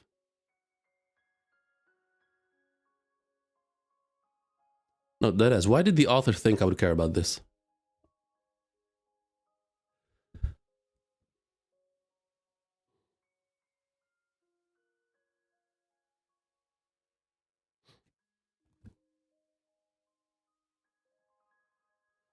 Okay, come on. 175. Kagome, the bird in the basket. Oh, excuse me. Kagome, the bird in the basket. Oh, when will it come out? 175, King of Insects. Assistant Special Investigator. You ever think that everything is meaningless? The owl stopped moving. Okay. We're still here? I thought the owl bin stopped moving. The owl stopped moving. Set a perimeter around it and drown it with suppressants. All that's left are the black hats. Give me their locations. We got eyes on multiple hostiles approaching the battleground. They're approaching it from the opposite of where the black hats hid. Oh shit. Oh shit, he's here. We're saved. There's nothing to worry about. The demon ape is here.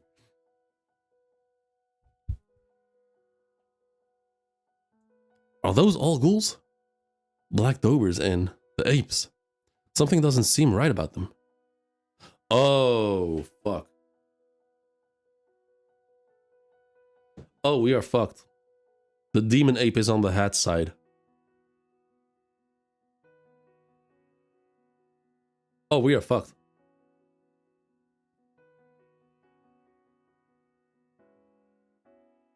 He created such perverse king case.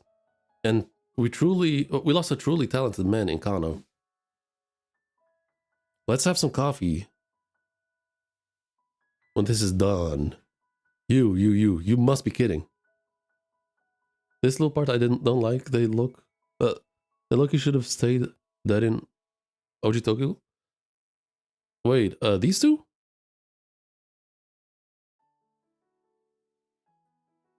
Glad I found them before they rotted. The battle on the island was so much fun. Scion, that bastard. Spieldose, also known as Orgel. It's a proposal that I thought had been rejected. Self-sustaining humanoid kinkeis. Wait, self-sustaining humanoid kinkeis built using Kakuho control and remote activation mechanism technology. They're able to fully utilize the ghoul's natural abilities. I saw a trial run in Germany once. It was not successful. The CCG is the remains of the Washu. It should be brought down. You knew, didn't you, Marude? How the Washu family supported their feeding habits. That's why you confronted Yoshitoki about it. on the ship. The Washu family was eating the corpses of investigators. That is what the CCG is. Scrounging graveyards for bodies was your job. It was our job. We have the power now. We are the masters of the law. From now on, we will create order. That suits us. And you will be part of it, Kuzen. Just as the Washu once died. The Kinkes.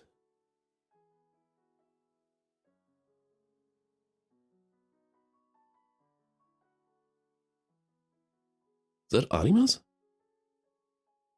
Where am I tripping? No, it's not anima's thing, right?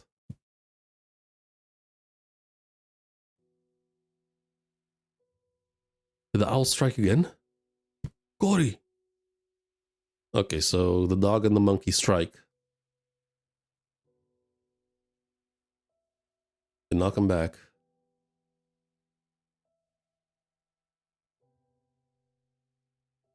Go for a follow-up. Big guy steps in between and blocks him with his bazooka. Ooey boy. Take boy. Investigator Tanakamaru. We are forever. Okay, and then there's Suzuya clashing with one of the hats. Suzuya not looking confident. I mean, Suzuya did take quite a bit of damage when he took the blast, so... Yeah, okay, so, yeah, Arata's breaking. Wait, Arata! The hat from up top. Oh, no, he goes from it's not an overhead, like a slash from below upwards. It won't hold.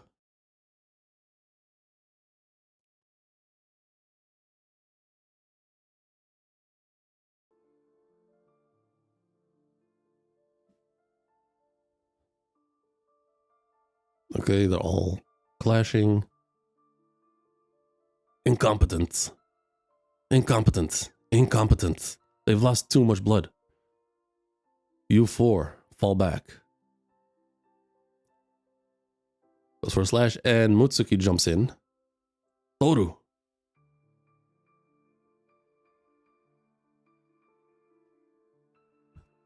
So Toru, Aura, Urie, Zhao. Protect the Suzuya squad.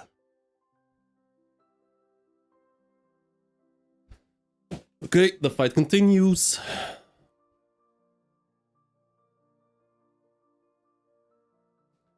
Out of my way! Okay, create some knives out of the Kinke. Shoots at him with it. This blade's been sucking blood in the darkest corners of the CCG. Slaughtering you fools will be child's play. Goes for a slash, and then Yomo, Tsukiyama, and Nishio. They all block. Stop. Mocking my friends from Antaiku. One after another. You guys are nothing but Kuzen's messenger crows. Incapacitate. Use Investigator Mutsuki's Kagone.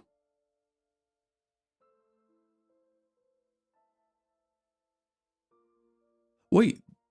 Did the head grow? What the fuck?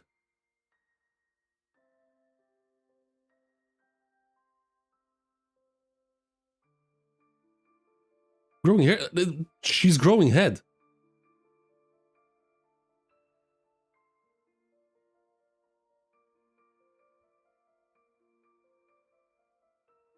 Okay, so they're trying to hold her still, and there she is, stands up, and yep. What? That's a fair comeback. Yoshimura, big middle finger. Create order, huh? Have to live somehow. Somehow is the key word here.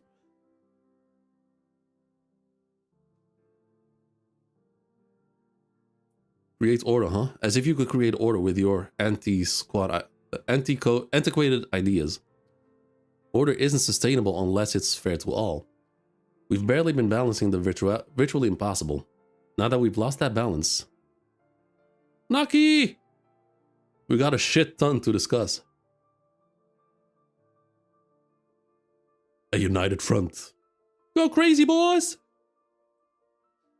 If you aren't willing to get out of my face. The white suits, Furuta didn't say anything about them. Let's go, bro. Let's do it. Monsieur. Don't forget you're still recovering, Naki. Alright, fair enough. Naki to the rescue.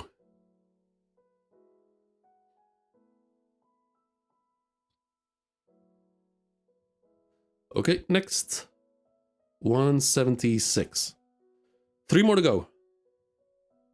Oh, 4 more to go.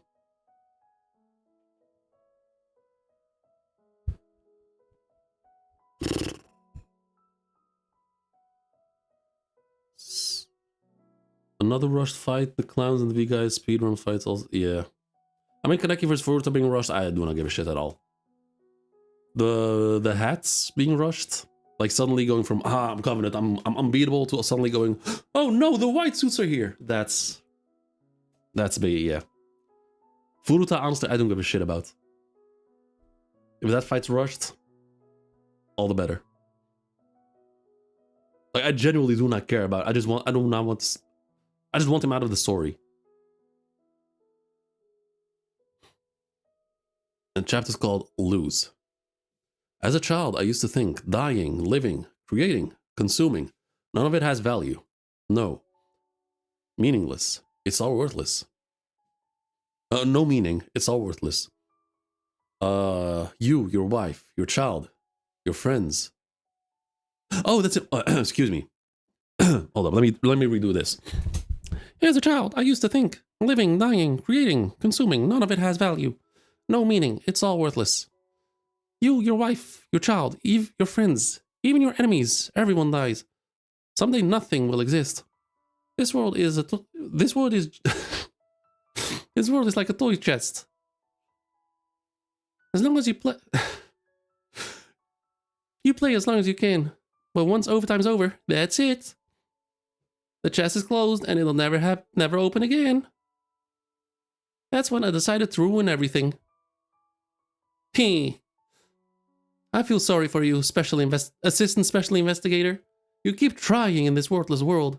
Coming down here was your idea. If you hadn't encountered Rize, you never would have had to take on this difficult role. Right? Furuta. I was just another person, someone who liked to read, but wait, he still has the swords out. Huh. Interesting. From the day I met Rize, I was isolated from the human world and everything changed. My life was threatened, I was even tortured. I lost people I cared for because I was weak. But I also found a place I belong. I made friends, met my mentor, and I found love. After all my mistakes and all the pain I've inflicted, I still can't think of it as meaningless. Wait, did he lose his arm again? God damn it. Even if I'd known what was coming, I think I would have gone to see Rize. Wait, even if I had known what was coming, I think I still would have gone to see Rize. That's crazy.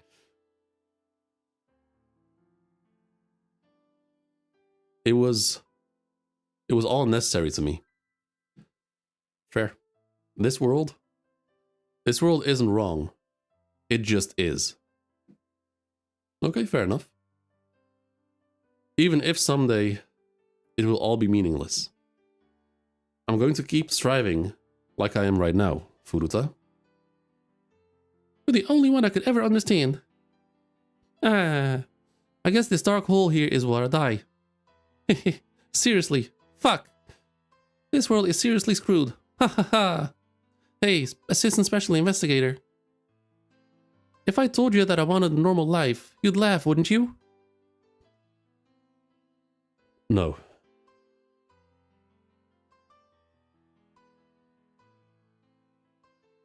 Will the last room take the good with the bad? Conquest?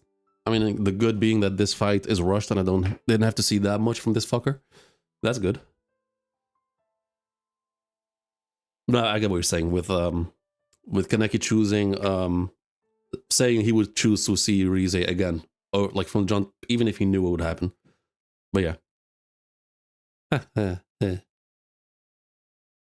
Okay. Oh god, do we have to do this?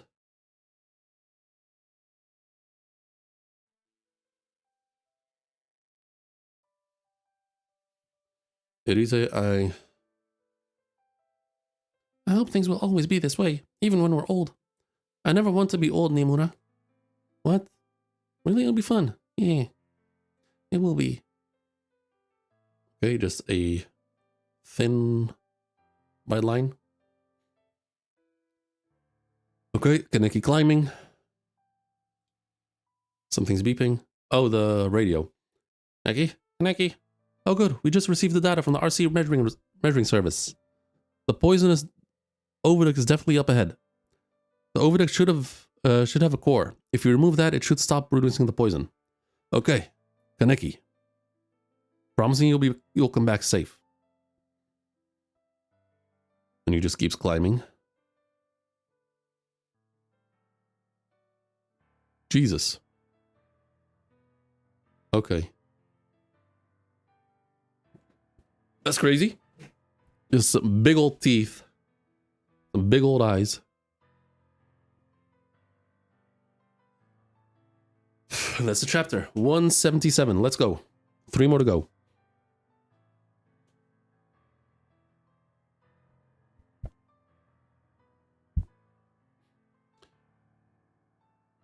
If I were to write a book with me as the main character... Hold up. Okay. If I were to write a book with me as the main character, it would be a tragedy. Outcome.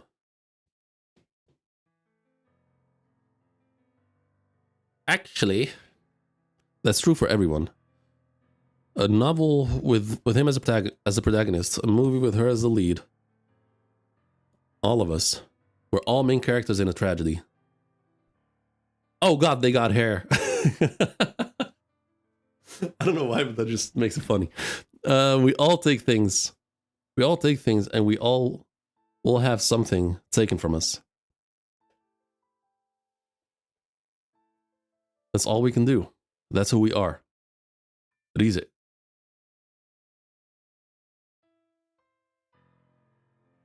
Take and be taken. Okay, so Kaneki just swiftly slashing through them. This one has no head, but has 4 arms and 2 legs. Capture and be captured. Self-reflecting. Okay. Capture and be captured.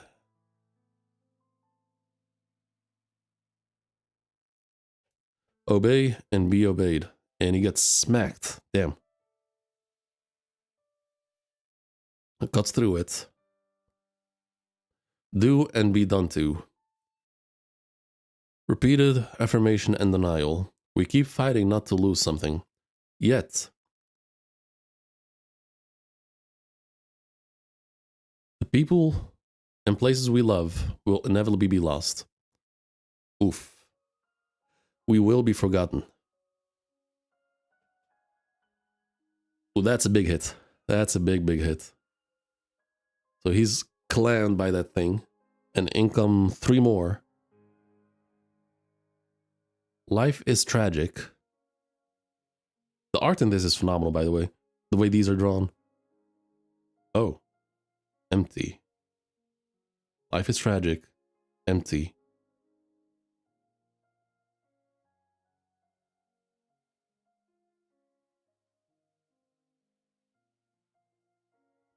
Okay, he's getting chomped right now.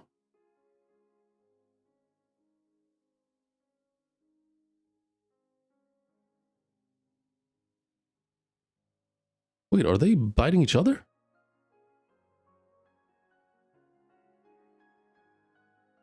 Kaneki is still... Huh. Okay. The veins look disgusting. The veins look actually so disgusting. And also, guys, if you haven't yet, make sure to drop a like and subscribe. We are 20 subs away from the big 500. Oh, okay, and he take... Okay.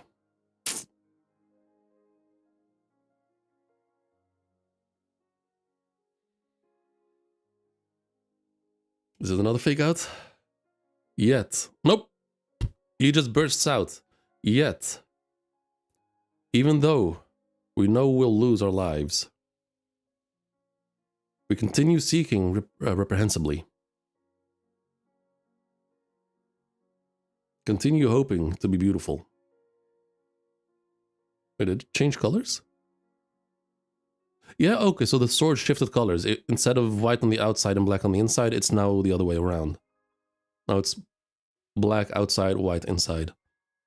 And it doesn't look like metallic anymore. And also they're kind of more-ish like wings right now. So I ask myself, which do I choose? I choose this. Okay, picks up the sword. Oh, Rize. I will keep choosing. Keep being chosen. This is all it is. I'm sorry. I'm going to kill you, Rize.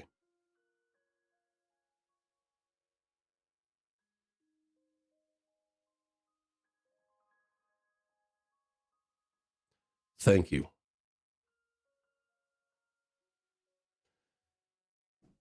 That is one messed up way for like the last final years for Rize are...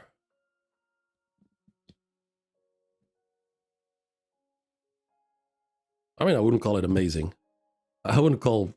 Sure, design-wise, I guess you could say that, but fuck, man, the life she had the past couple of years, like going from container to pod to literal shipping container to living in a fucking centipede, not having a will of her own.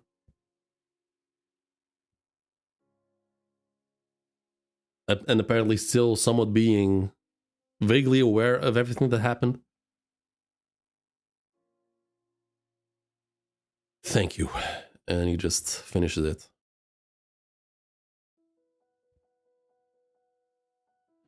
She only was free the time where she was running around in the 20th ward. Yeah, exactly. 178, white and rabbit.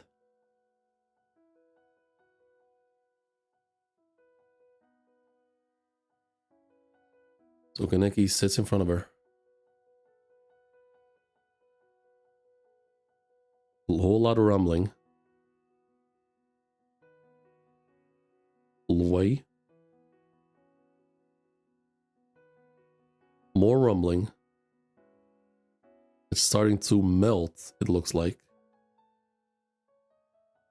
Yeah, okay, so it's starting to decay.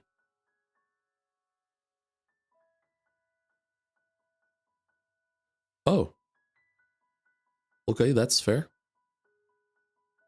I'll take it. Dragon, our world.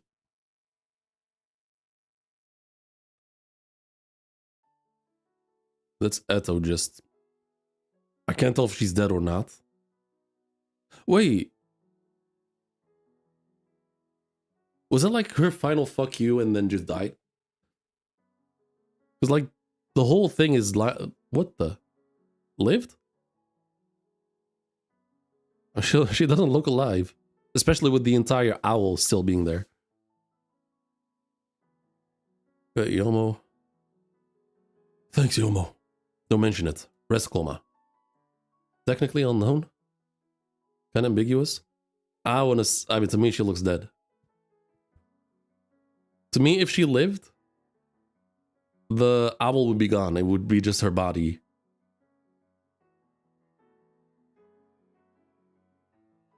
But the way I see it, that was just one like one final fuck you, and she just kicked the bucket.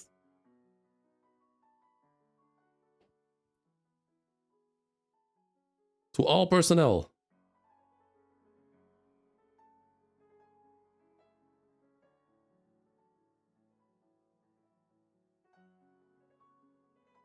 Enemy forces are down to 10%. They're beginning to flee. All units except pursuit squads cease all engagements.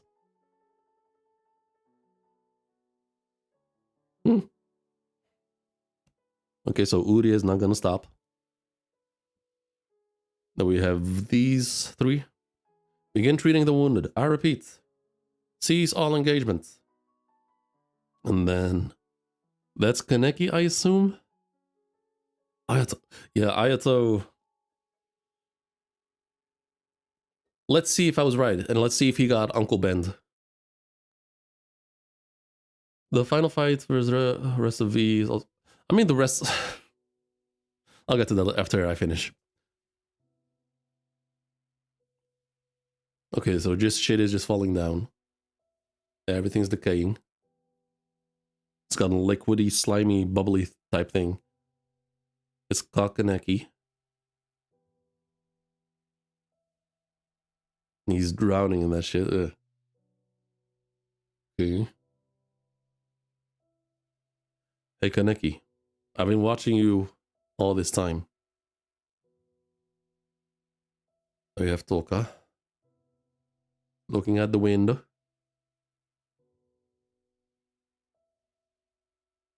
Okay, so Psycho is still not great.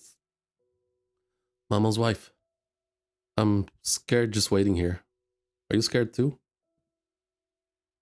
I am. I'm scared too. So, Psycho. Will you wait with me? Sure. That's nice. Wait, that's a chapter? Wait, what the damn. Okay, here we are. The final chapter. Final chapter. Okay, we're back with Goat. Goat's song. Okay, we see a building being either built or rebuilt. Tokyo changed after that.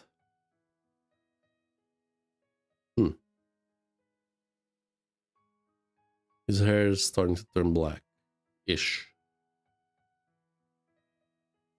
You're clear, you're clear. Our fight against the CCG Nimura Furuta, which became known as the Dragon Assault, resulted in the destruction of the single oh my god, I can't read. I can read. Healed more? I don't recall his throat being I thought it was just... Okay, fair enough. Our fight against the CCG and Nimura Furuta, which became known as the Dragon Assault, resulted in the destruction of the single poisonous oviduct and the containment of the spread of ROS.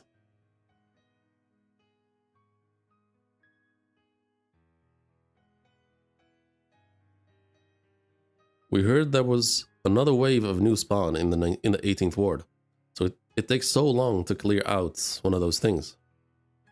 But the remaining oviducts continue to produce non-poisonous spawn that still attack people. They have been designated as dragon orphans, a common enemy to humans and ghouls alike. Tokyo's CCG office was disbanded and reorganized as the Tokyo Security Committee, or TCS. Half of its members are former CCG investigators.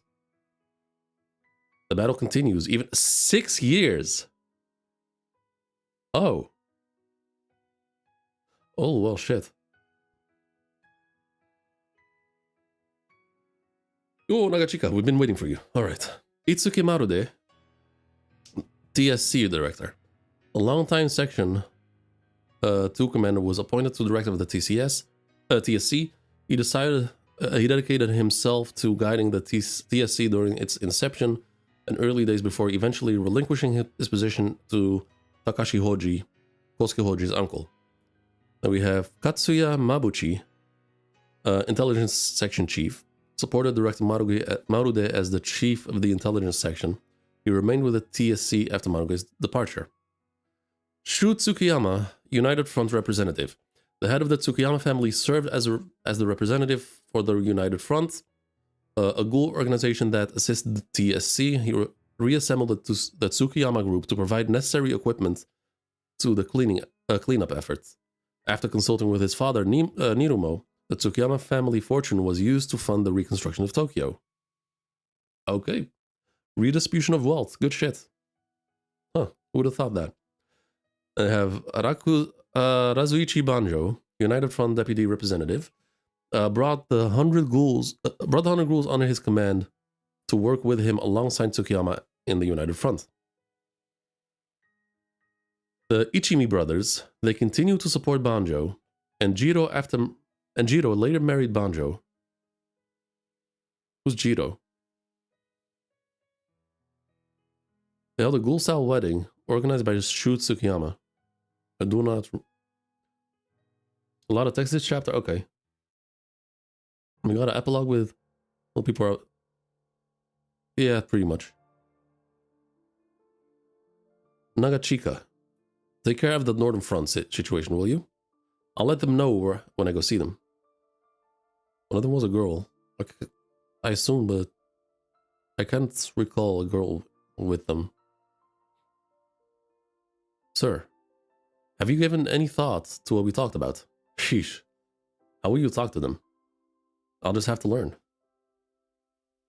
Matsuri Suzuki, the last surviving member of the Washu family, had a claim to the position of the bureau chief under the old CCG regime, but chose to give up that right and instead served as a general TSC employee. He gathered Washu family history and contributed to research into the dragon orphans. He took the name Suzuki after separating from his wife, as they had no children. The Washu family bloodline ended with him. Okay, fair enough. Well, the TSC is shaping up nicely. We should be all right. Ikyo Ora, appointed to head of the TSC Academy to develop the next generation of TSC marshals. She remained single her entire... She remained single. Oh, wait, I'm so dumb.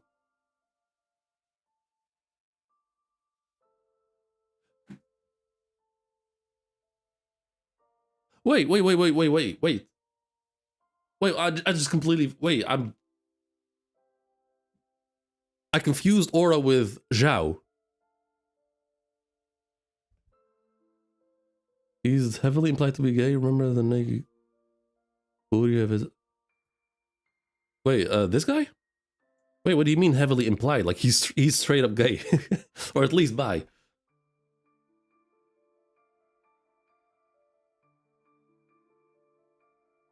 Is this the same Aura that I've been shitting on? Like the one with the aunt with the broken leg, right? Or is it huh?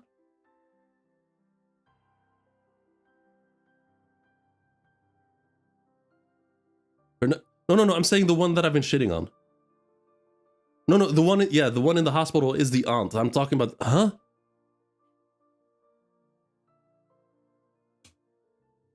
Oh, Shinsa, yeah, that's the one. Okay, never mind. Okay, so that's the aunt. Okay, I don't know. For some reason, I just completely wrote her off out of the story, even though she was active and helping out. Okay, that's not me. Ubi boy. Oh my god, he shaved his head.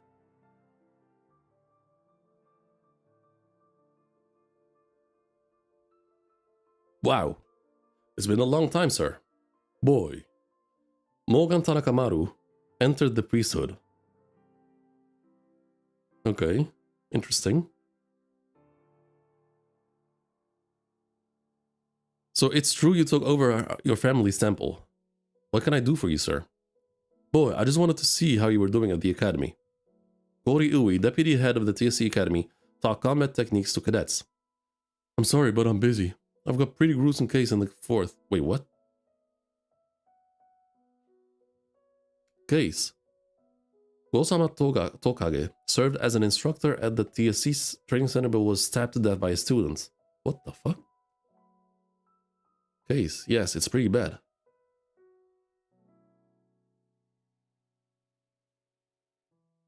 His mind. No, I know who he is. That's why I recognize. Bro, You- Okay, the way I was speaking heavily implied that I knew who he was. Just from him saying boy, that alone was more than enough context. And he had like the pompadour style haircut.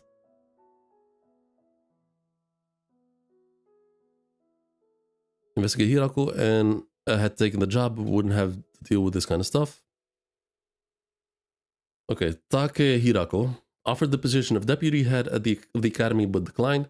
He cared for his grandparents until their deaths. He later lived as a civilian but stayed in contact with Ui and Ito. He never spoke about his new job, but Ito believed he worked at a funeral parlor. You ever see Hirako boy? Sometimes with Ito. So you think you're gonna be promoted, Investigator Kuramoto? Not to assistant special investigator, but if I do, lunch is on me. Okay, you have Ito transferred to the CCG's Kansai branch, where he continued to work Ghoul cases as a rank 1 investigator. He liked to pretend he could speak the Kansai dialect. Taishi Fura remained with the TSC. His diligence was recognized and he was promoted to deputy marshal at the age of 41. He also quit smoking with help from his wife and daughter. Okay, fair. He sometimes visits the investigator Arima's grave. Investigator Fura joins us when we do. So we have nothing to do. We could use more instructors at the time. Right? Okahira supported the early TSC from behind the scenes until his death. He prolonged his life using stabilizers stolen from Kano. Guy who killed Gaddis and tortured you. Oh wait, I completely glossed over this. Yeah, that's I was going to say that's the one who was tied to Suzuya's, but then who's the student that killed him? Because Suzuya's not a student anymore. I'll think about it. We could use all the help we can get.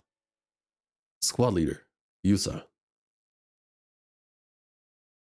Yusa Arima and Kuki Urie, senior marshal and assistant special marshal, are becoming a lot more active again. Oh wait, he grew his hair. Like he doesn't have the fade anymore on the side. We keep seeing new generations of dragon orphans. They're evolving rapidly. They're looking more and more human too. I hear some with the intelligence of a 5-year-old are leading a group of them. Maybe a long time ago, something like the dragon assault happened and created ghouls. You guys go on ahead. I'm going to see Shirazu. New species, guess so.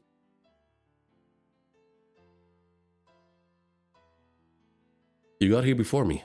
Haru Shirazu. Oh shit! She healed.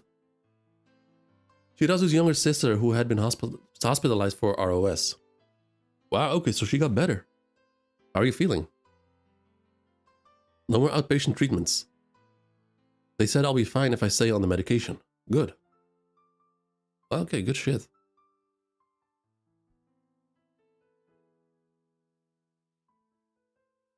Which then would also mean that Psycho has been fixed at least. Ginshi Shirazu. During the course of his duties, Uriya exhaustively searched Tsurushima, where Shirazu's body was believed to have been taken. After 3 years of searching, a body was discovered with signs of QS procedure and was later determined to be Ginshi Shirazu's remains. It was buried with the other heroes of the CCG. Good shit. Okay, Uriya. How about dinner at the chateau? Really? I'd love that. Regenerative medicine. Haru Shirazu's ROS went into remission. Urie, Yunibayashi, and Mutsuki paid for her treatment. The advancement of regenerative medicine via dragon orphan cells saved many patients, previously thought to be untreatable. Interesting. Let me know if there's another wave. We'll be prepared to respond. Okay. Suzuya squad. The entire S3 squad led by Suzuya was transferred to the TSC where they became the most effective unit in the committee. Okay, Suzuya is there. Good shit. He's grown. Just based off this, he looks like he's grown taller. Found a spawning from hell since his dad. Since he did advanced medicine. Huh.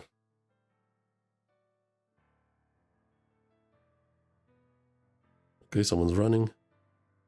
Sir. Investigator Shinohara. Is that?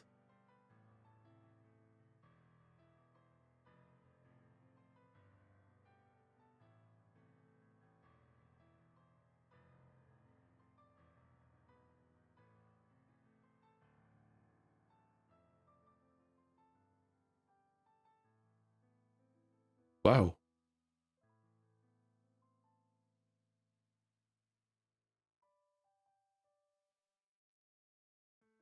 God damn.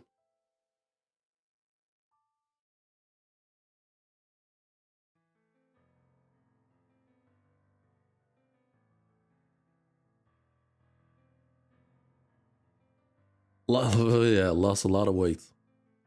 All that muscle he had. Damn.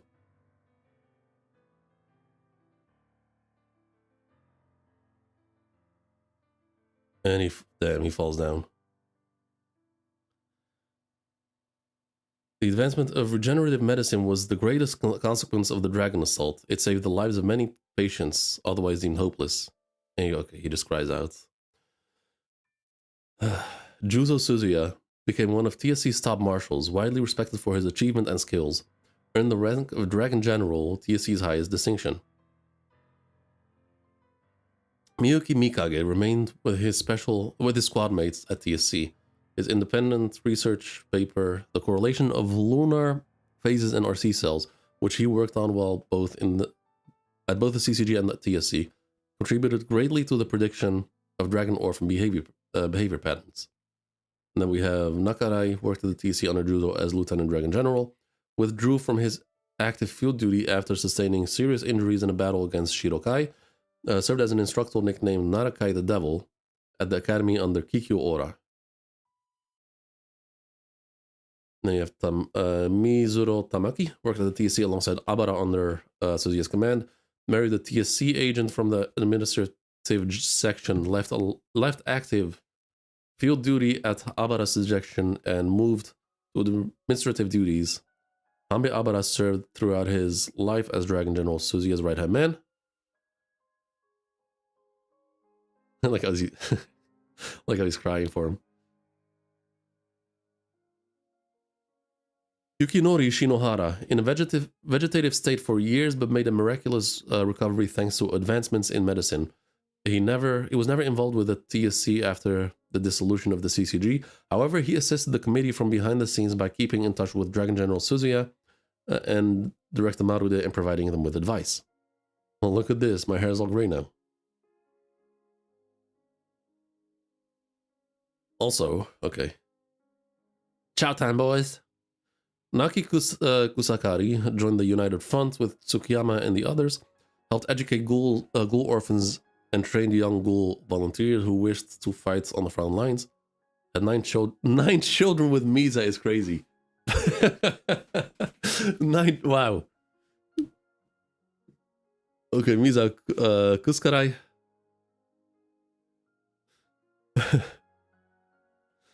Joined the United Front with Naki and the others. She had 9 children, 6 boys, 3 girls.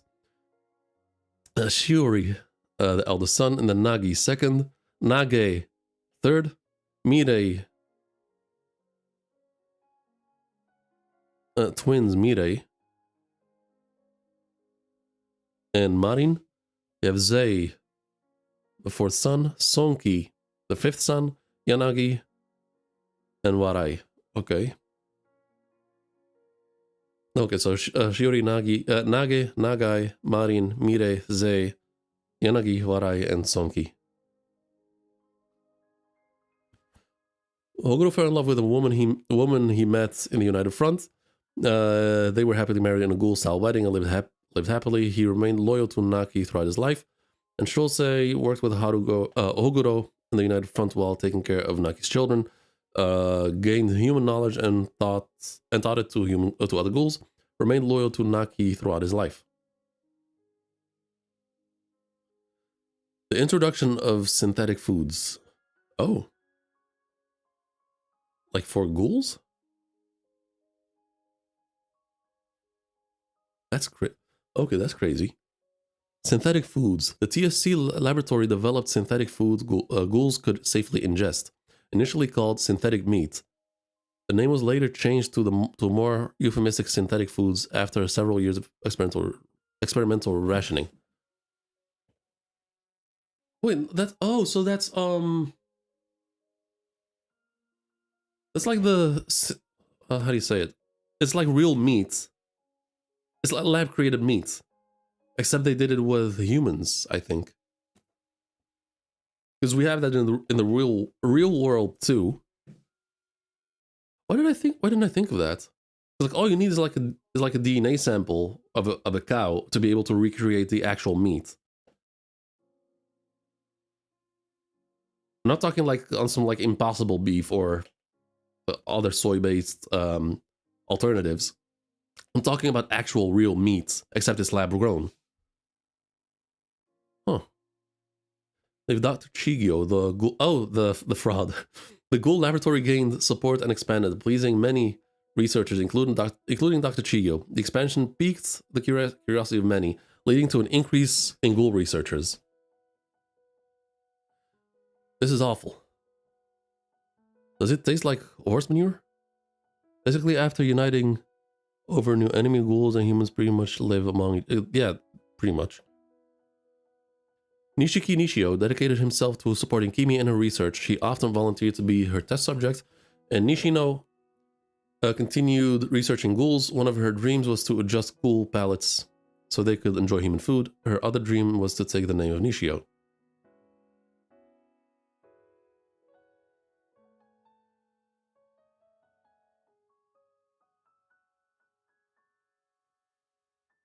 So, did she give up on her dream? Because her last name is still Kimi. I know what that means. I know what that means.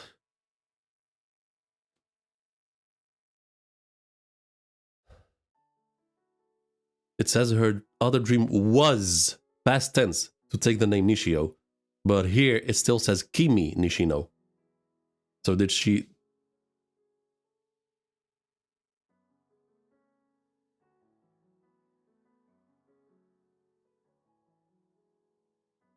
Madam A.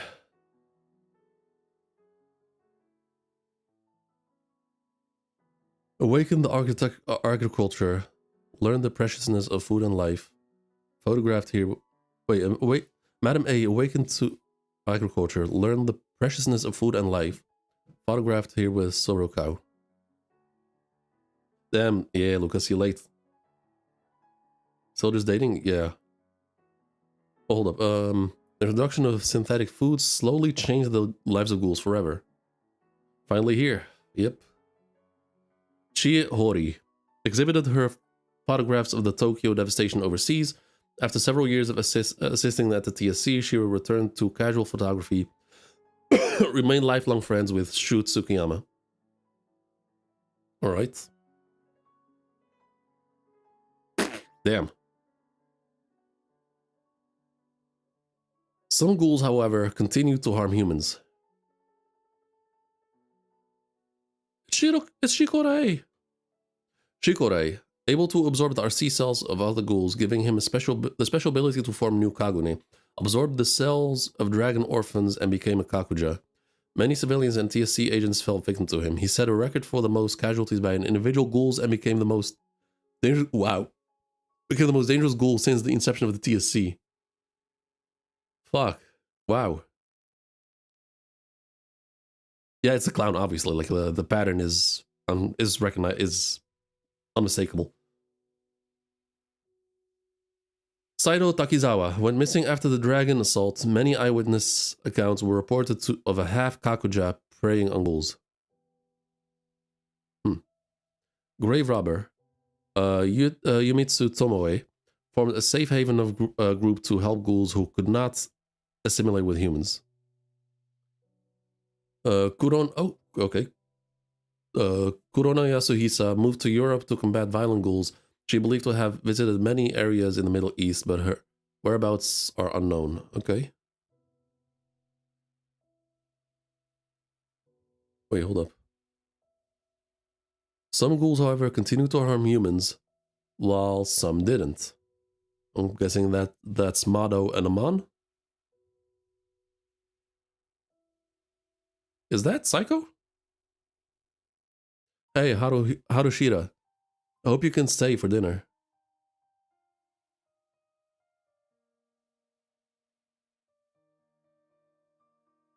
He's cooking up a feast. You have Yusen Tatsumichi, third generation QS. They were effective against the dragon orphans, la la la. Okay. Susu Sanzu, a distant relative of the Iehei branch of the Washu family, admired Zhao and joined the squad, possessed incredible physical abilities due to her bloodline. It'll be ready soon, so he's cooking. Yusa Arima made a name for himself at the TSC for his Kicho Arima-like fighting style. There was talk of him taking the name Kisho, but he declined. Yeah, that'd be weird. Kuki Urie, TSC Assistant Special Marshals, a successful young QS squad leader who helped train the next generation. Zhao, I'll be back on duty next month. We'll have one more chef in the house. The chateau will be even better. Saiko Yonabayashi. After completing treatment for ROS, she remained with the TSC to train young QS with Urie and become the motherly mascot of the chateau. Cared for her dying mother with her older brother. Okay.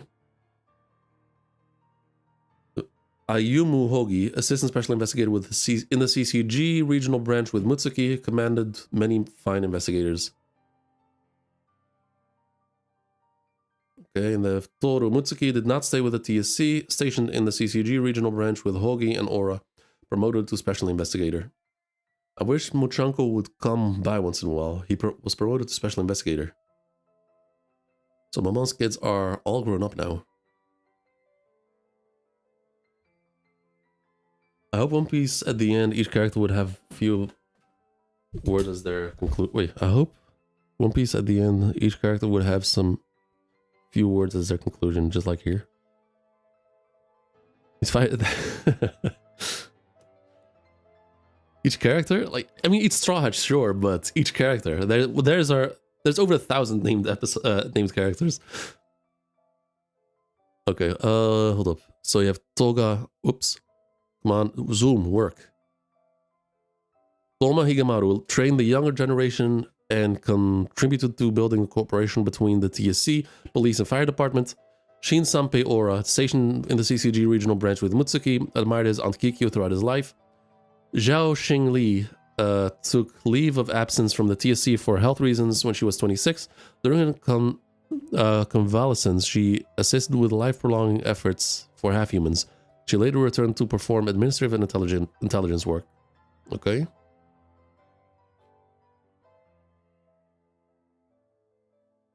Yo, Ayato, Hinami. Okay, so Ayato lived. Are they together? What are you two doing together? Going to visit? He misses his niece. Niece, oh, okay, so they had a girl. Kaneki and Toka. Ayato Kirishima joined the United Front, led operations at elevated positions that were difficult for marshals to access, and eradicated dragon orphans with his outstanding leadership. Hinami Fuguchi taught reading and writing at the United Front's orphanage for ghouls, accompanied by Ayato when she's shopping in rural areas.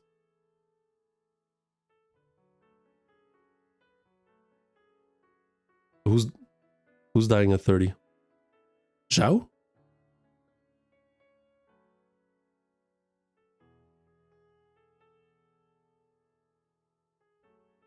Would you like to join us? I always was on. I was actually on my way too. Little babies are cute, aren't they? Ayato? Why are you asking me? Oh, okay, so Takomi Okoroiwa. As a child and worked for the TSC, Uri's best friend. Yoriko Koriwa raised her son and continued baking for fun.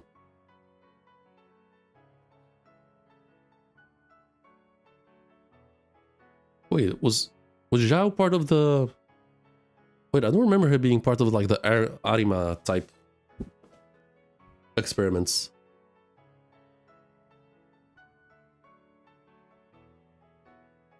I thought she was not part of it.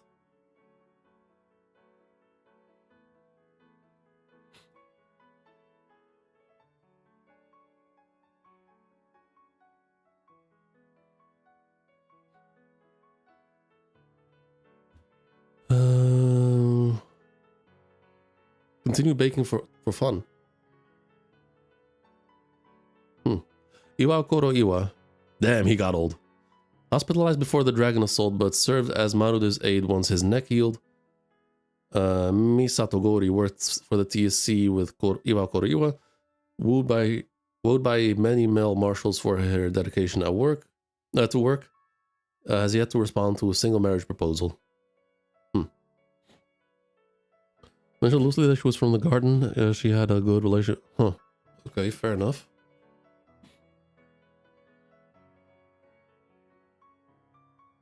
Okay, very detailed panel of Yomo and a certain someone. I guess, well, this is oh, I didn't notice that. I didn't notice the hair. Okay. Well, this is embarrassing. I guess I had to. Uta planned attacks on Yomo, designed mask and silver accessories. Probably lived happily as long as Yomo was alive. Still being attacked? Itori enjoyed whatever Uta did. She may have never told him her feelings for him. Well, yeah, of course, because she's a coward, just like Uta. Nico remained drinking buddies with Itori and Uta, eventually went south to find love. A cool Encore energy, yeah. And there's Toka.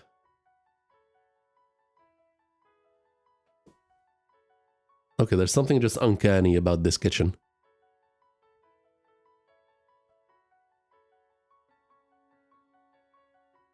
There's something off about it. I don't know what.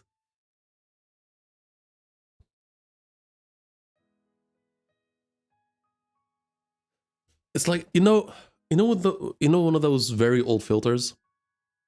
Like one of those very old Snapchat filters when you like take a picture of something and it could like cartoonify it or like comicify it. That's what this looks like. And this kettle just looks like it's floating there. Hey, Hide. Renji Yomo often visited Toka and Kaneki between Uta's attacks to see their daughter.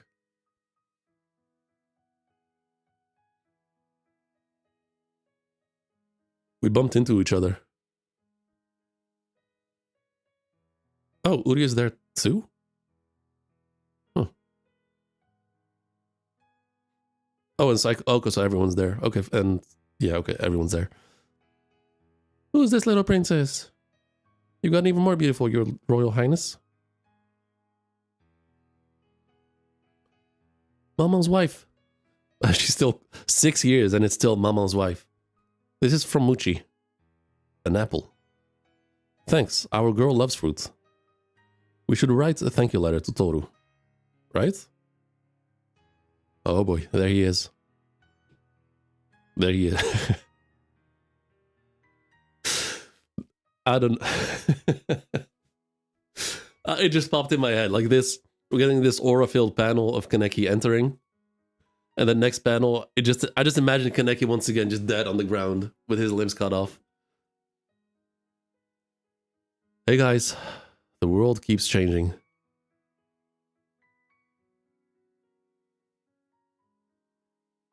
His neck is... Huh.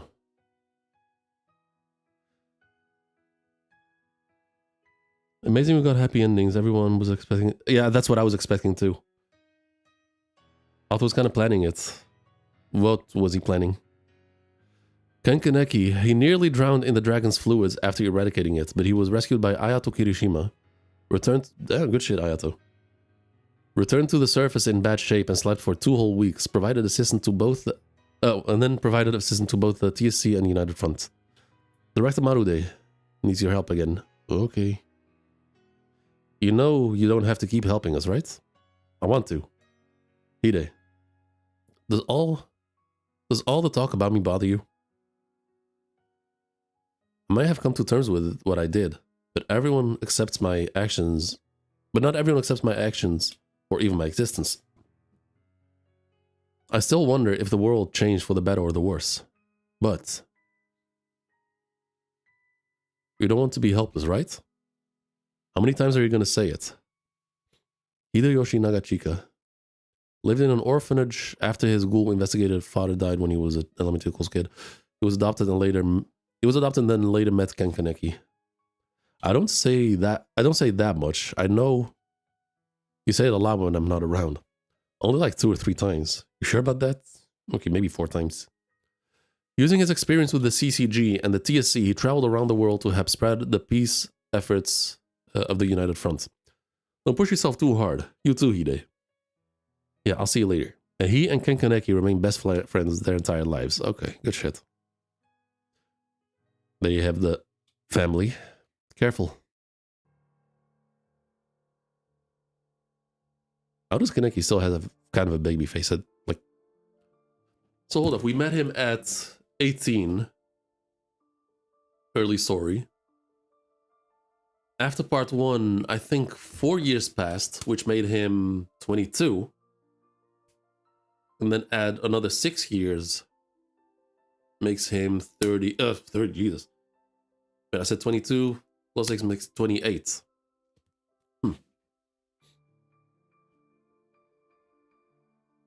Didn't I have aging? I mean, they kind of alluded that already. Like the moment his arm started regenerating, and yeah, that apparently this was never focused on, but his daughter can just eat apples. Eto was seen eating an apple in front of Kanai. Is natural one. Oh, is it just apple specifically? Wait.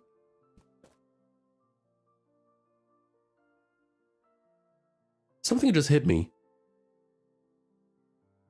Oh my. So on the chapter of the reveal of Eto being the author, I think you guys told me like something like, "Did you notice something?" Right? And I said no. And I think I ended stream on that chapter.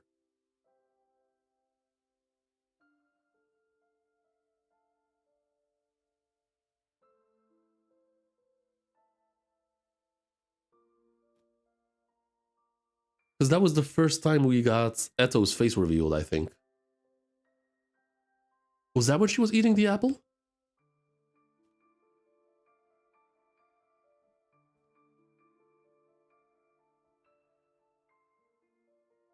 I only realized it was Eto that. I mean, it was one panel of her eating an apple. I mean, I should have picked up on that.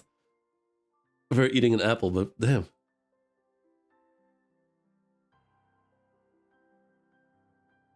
It's natural food.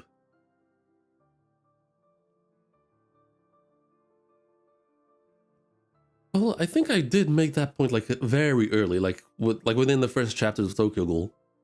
I think I was asking about the limitations of ghouls, of ghoul food.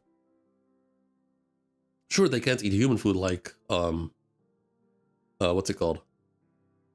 Like just a fully prepared meal, like a dish, like let's say a stew. They can't eat that. They can't eat a sandwich. But like, can they just eat a cow?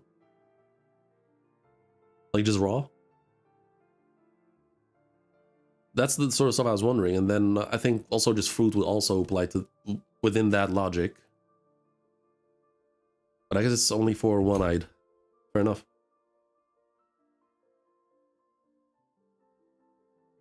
It's a beautiful day.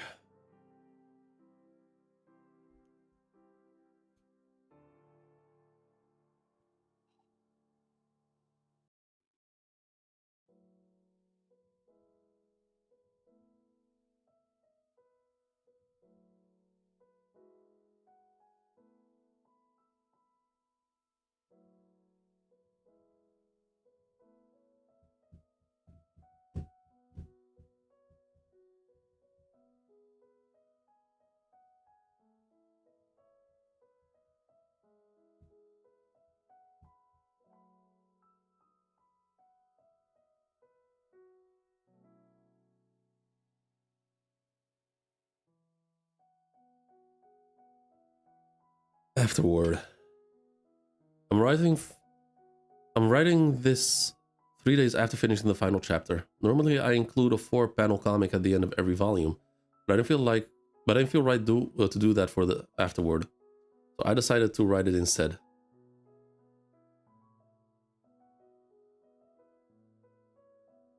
Oh. Oh, shit! The goat!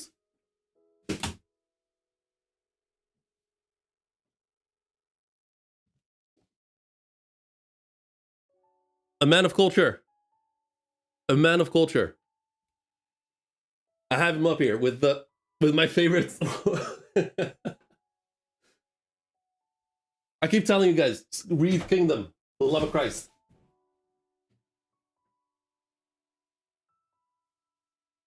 Start reading Kingdom. Start reading Kingdom.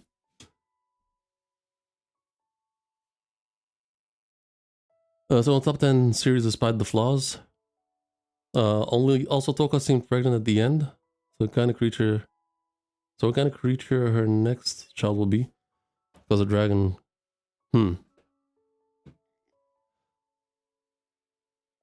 Oh, there's a lot. Fuck. There's a lot. Okay.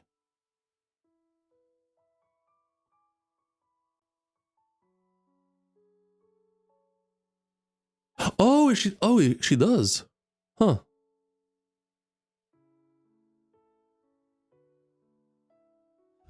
Okay, let's see. Now that we're past it, the author was thinking of making the game over after Suzy beat Kaneki, the end. And Kaneki kind of represents the author a bit, so we could... Huh. So that's why that chapter was called The Death of Ken Kaneki? Like the chapter afterwards, I think. But the editors and him decided that we would power through for a good ending. Even if rushed, the author later agreed it was a right choice. Yeah. That is for the better.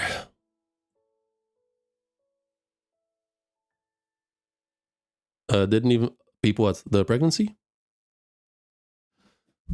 Okay, so you see him bowing down. Thank you so much. Why do I write manga? I began to question myself.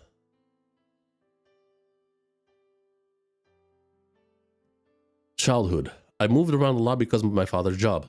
By the time I was in 6th grade, I lived in Tokushima, Tokyo, Kanagawa, Saga, and Fukuoka. I lived in Taiwan as a kindergartner too. Making friends, then having to leave them was my life. It was hard making close friends. I naturally became close with my family, but my father was a very strict man, so my home was not a comfortable place. I liked playing games behind my father's back. I would also draw once in a while. Drawing. I copied my older sister and started drawing around the 1st grade. I would draw fantasy adventure stories with dragons and swords on stacks of paper to make my own manga. I eventually wanted proper art supplies right around that time. A cram school was doing a manga artist set giveaway. They could win by studying and earning points. Oh, that's dope! Also, what is a cram school? Hold up.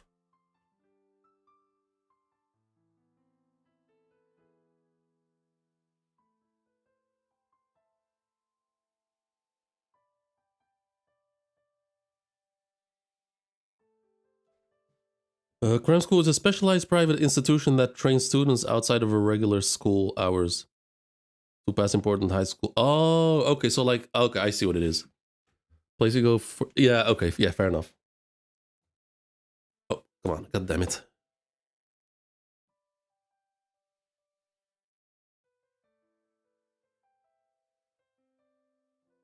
But this is dope. Like a system like this, like to reward students in some way like that. The prize cost a lot of points. I think it took a few months to earn enough points. Finally had enough points and got the manga artist set. That was the first time I had held a G pen. Okay, time to Google that. G pen. Oops. Oh, one of those. Oh, one of those fancy pens. Like with them.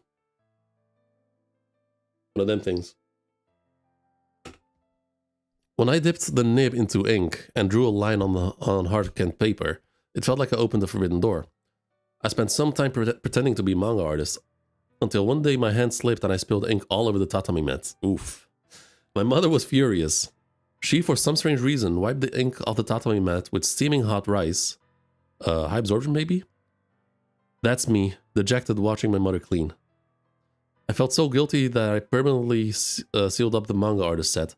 I wouldn't hold a pen for the next 10 years. That's crazy. If I hadn't spilled the ink, maybe I'd have been a super genius manga artist. That's rough. The beginning. Tokyo Ghoul was first published in September of 2011. For the 7 years since then, I lived a life of facing one deadline after another. If I took a break, I felt like I'd never be able to write again, so I never asked for a hiatus. Now that the series is done, I can finally live a life free of deadlines. How did I spend my time before all this started? If I were to honestly describe what I'm feeling right now, it would be release. Oh, okay, goddammit. Where is it? Release. That is how closely Tokyo Ghoul was tied to my life. It dominated my emotions and time, even changed my relationships. There were good times, but a lot of bad times as well. So I finally feel like I've been released from a cage I've been locked in. It's just a manga. Okay, so quotation. It's just a manga. How bad could it have been? You might laugh at me for feeling this way, but manga was a huge obstacle that was always with me. My attitude towards manga changed from around volume 7 of Tokyo Ghoul. I worked myself in an overly demanding way in order to push myself. I think I was trying to be like Kaneki while he was being tortured. I mean, if anything, I would say he's like Kaneki's mother. Because that's essentially the life of a mangaka. They usually tend to die around the age of 50. It's from sheer overworking. I started experiencing health issues. I was concerned at first, but every few months I would come down with a variety of symptoms, so eventually I just accepted it.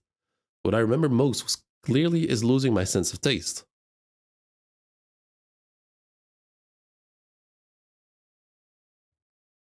Everything tasted the same. The symptoms may be different, but I felt like a ghoul. I was shocked to learn how closely my mind is tied to our bodies. It may disappoint some of my readers, but writing Tokyo Ghoul is not a fun experience. I hate working. Okay, that one I feel. I feel that to my soul.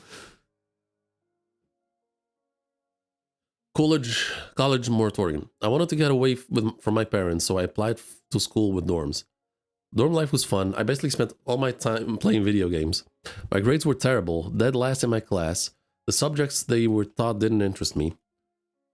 I also started drawing on the internet. I would draw using a mouse at first, then used a pen and a tablet, and eventually moved on to drawing color illustrations on a PC. Job hunting. While the people around me were job hunting, I did nothing. I couldn't find a job I was interested in. All the jobs required specialized knowledge learned at school. I wasn't interested in studying, so I didn't look for a job. I felt left behind, not sure what I should do. I fought with my parents a lot. My father chewed me out, so I gave in and finally started looking for a job. My memory of then is a bit hazy, but I was supposedly said I'm dead to him. Ooh. Maybe those words were the last straw. He let me choose another path. But I supposedly said I'm dead to him. Oh. Maybe those words were the last straw. He let me choose another path. The path came to mind was becoming a manga artist. Moving to Tokyo. I studied manga before moving to Tokyo. My editor, Mr. Matsuo, got me an assistant position. At one point, I had the privilege of working at the studio of Mr. Yasuhisa Hara. Oh, shit! Oh, wow, okay. No wonder. I had the privilege of working at the studio of Mr. Yasuhisa Hara. Wow, okay. I was a totally useless assistant. I was just an inconvenience to them. I learned so much. I remember being awed at seeing a professional artist's work for the first time. It was so powerful. You could almost feel the artist's passion coming off the pages. Sahara was already a leading artist at the time and continues today to be today. I have so much respect for him. Hold up.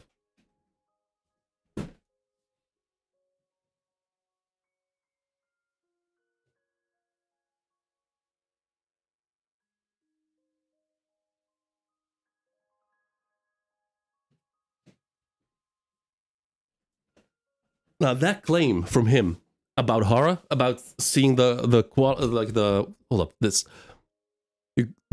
section, you could almost feel the artist's passion coming off the pages. That is an understatement. Reading Kingdom for the first time, like Kingdom is the only manga that made me feel like I was in the like participating in the combat, like feeling overwhelmed. Like Kingdom is a manga about loosely based on Chinese history. So there's a lot of wars going on. So when a war is being fought, you feel like you're in there, like the intensity, the nausea that comes with the intensity. I felt all of that shit while reading it. Like that's how good the art is of A Kingdom, and how well the action is drawn.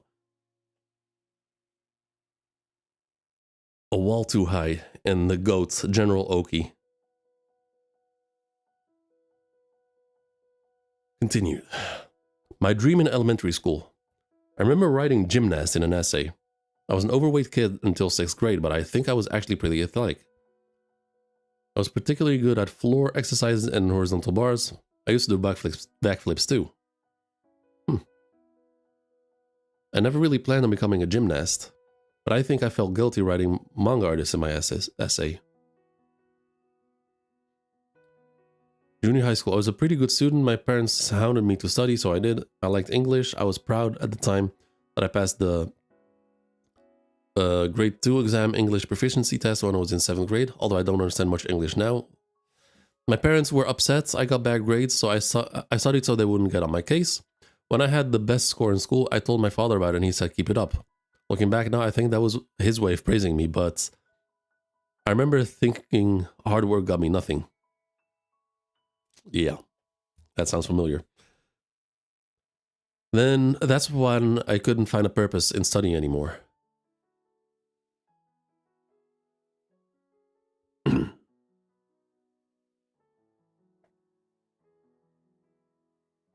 In closing, I'm so happy I got to conclude Tokyo Ghoul. Not because I've been freed from it, but because by creating this story, I was able to think about a lot of things.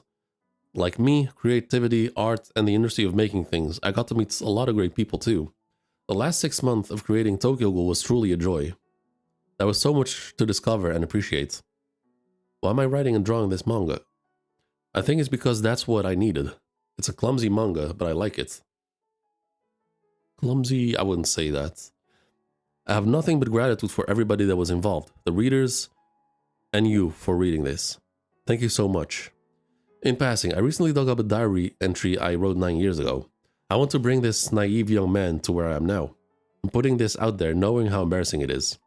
Amen to me 9 years ago. Okay, sure, we'll get into it. Okay, so on 7th of July, 2009, I was 15 back then. Wow. I'm in Tokyo, living alone. Looking back at my diary, it becomes so clear how clueless, thoughtless, and pathetic I am. Wait, I'm in Tokyo, living alone. Looking back at my diary, it becomes so clear how clueless, thoughtless, and pathetic I am. I was such a punk my second year of college. Technical college, it makes me laugh. Thinking I grew up a bit since then. I read back some of my recent diary entries. What I wrote isn't much different from back then. I need to grow up. Why are my diary entries from tech college almost all about my dreams? I really must have been sleeping the whole time. I'm writing a storyboard I'm taking to Shueisha right now. I'm going at 5:30 p.m. tomorrow. It's a war story. Although I'm not sure I have the skills right now to do a sci-fi story.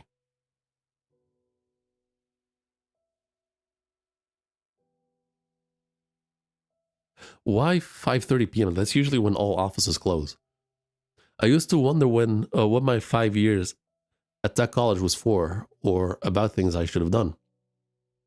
I would sometimes feel regret, but all of that past led to who I am now. My mistakes, struggles, and a little bit of success I had Make me who I am. 2 years before Tokyo Ghoul, yeah. Okay. Happy moments. I know I've only been bringing up painful memories, but there were a lot of happy moments too. I got to choose artists I liked to write songs for the anime. Lane to get Sigure, Unravel, People in the Box and the Saints, Amazarashi have done seasons. Okay, so it's all the. Okay. They're both still demos, but good songs, really good. These songs bring back memories. I love all of them. Meeting and talking to Mr. Yoshihiro Togashi of Hunter x Hunter through a Hisoka spin-off project is a great memory too. He was a very charming and cool person. He sprawled on the floor and showed me how he usually creates his storyboards. I sat on my knees and watched him. I couldn't tell if it was a real or a dream. He wrote me a letter on the back of a Hunter x Hunter storyboard before I met him. It was for chapter 351 where Hisoka battles Crollo. It was such a nice gesture. I remember being touched by it. To this day, I look at it when I need courage. It's a family treasure. I was simply happy the readers enjoyed my work. Even if it was stressful, knowing people enjoyed it got me through. That may sound cliche, but it was truly the biggest reward. It basically meant everything. Oh wait, there's more to the... Oh, hold up. I thought there was more to the diary entry. If I can accept who I am now, that will mean accepting all of my past. All of my failures still live inside me. If I'm happy now, it's because of who I used to be and of course who I am now. I can't accept everything, but I kind of like who I am. That's not so bad, right? And that's the entire staff, like the credits rolling at the end. Thank you so much for everything. 7th of February 2018, Sui Ishida. Middle column?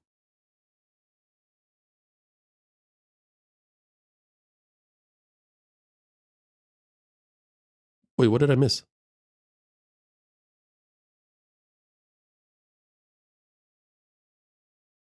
I was supposed to read this from the left. No, you're supposed to read it. You're supposed to read it from this and then to the middle. Like it goes from happy moments and you start reading down and then go up and then to the middle.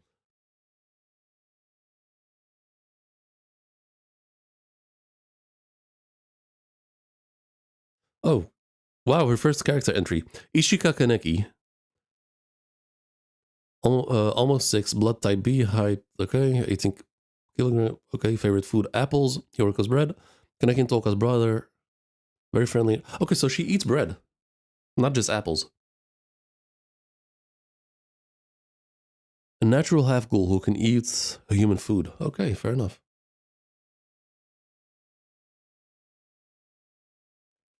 Sui Ishida's author immensely popular Tokyo Ghoul and several Tokyo Ghoul one-shots, including one that won second place in the Weekly Shonen Jump 113th Grand Prix Award in 2010. Tokyo Ghoul RE is the sequel to Tokyo Ghoul. Okay, so that was a one-shot for Tokyo Ghoul before Tokyo Ghoul. Interesting. This is the final chapter of the series. Thank you for reading. Shin Eto can eat human food. She's still neither T cells. Yeah. Okay, hold up. Let me pull up something. Something very important. Let me get rid of this.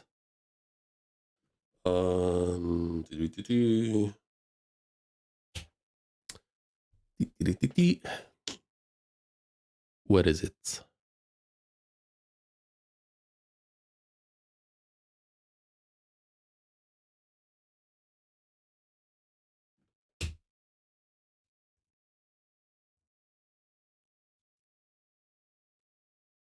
Okay. This should be very clear. We have made it. We have made it to the final rating. The only thing I could mention reading is Jack, but it's not really necessary. Well, like a one shot? Okay, so for Tokyo Ghoul Part 1, anime backstory. Oh, okay, fair enough. So this is how I did it for Tokyo Ghoul. I read the first 5 chapters and rated the first 5 chapters a 9 out of 10. And then after I finished Part 1, I gave the entire part the full rating, which was a consistent 9 out of 10. For Tokyo Ghoul, the first 5 chapters, that was not good. That was a 6 out of 5 out of 10. Like I said it a lot, the first 8 chapters were not good of RE. They were not great. And now to give a RE a complete rating, because there's a lot of ups and downs. It has some of the lowest lows, but also some of the highest highs, also compared to OG Tokyo Ghoul.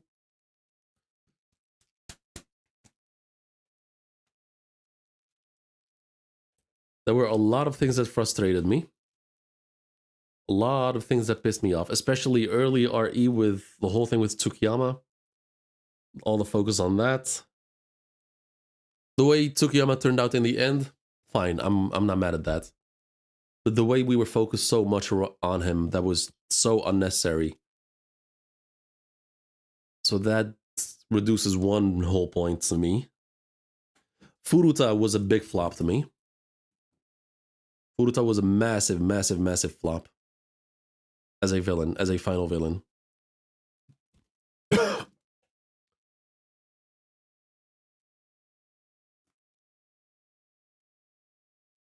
To the point that he doesn't even feel like a final villain. Still, he played a big role. Like he was the big bad, but he did not feel like it at all.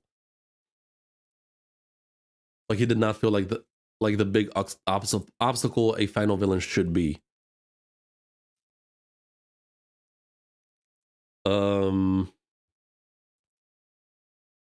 The clown thing, that was a big disappointment too.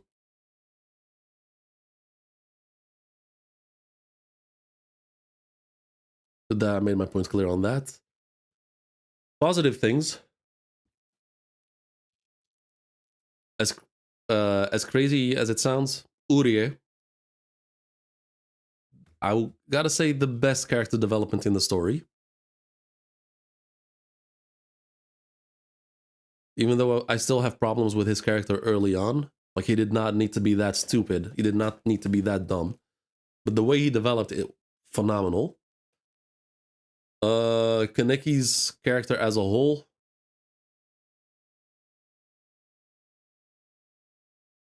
it's good, but the fact that he kept like going in a loop over and over again, making the same mistakes, was annoying. It did get annoying at a certain point, but that's part of his character, I guess.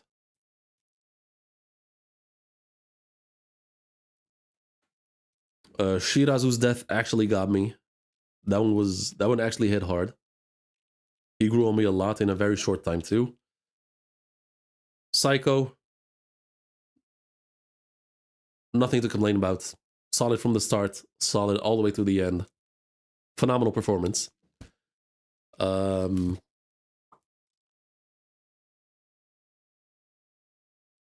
else? What else? What else? Which aspects to the story were pretty big to me? Oh,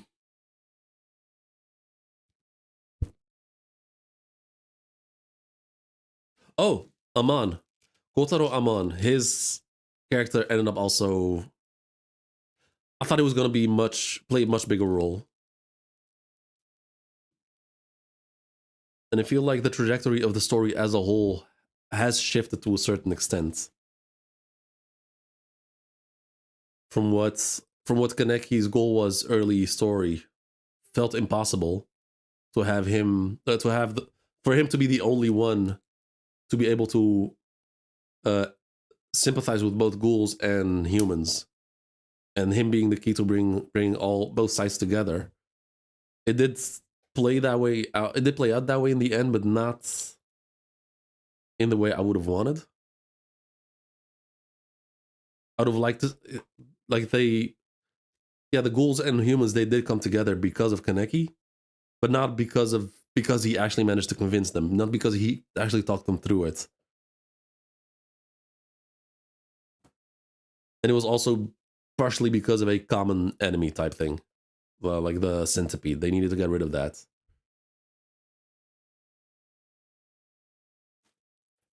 I'm struggling which rating to give Tokyo Ghoul RE.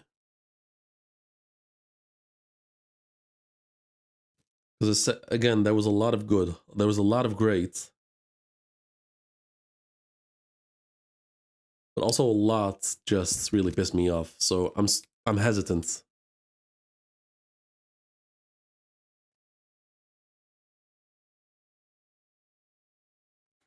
Hide Nagashika did come conveniently at the end. On the unifying humans. Hide being alive, I'm okay with that because we never really saw a body, of course. But him conveniently unifying the humans, yeah, that's a bit convenient. But then again, like I said, it was all rushed towards the end. But I'm not mad at Hide being alive.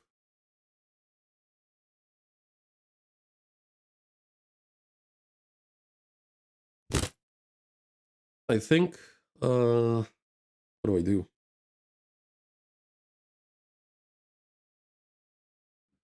Because in RE, there have been moments in the story where the story just elevated to a 10 out of 10 straight up.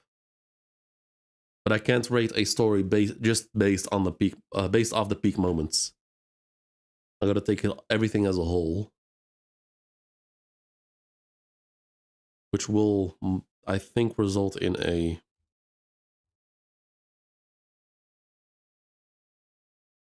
I think that's my final rating for RE. Kaneki did kind of prepare the Ghouls for Cooperation. Someone needed to do it on the CCG part. No, I get that. Like for Nagachika playing a role in that's fair. But to me, that's a role Kaneki could have played.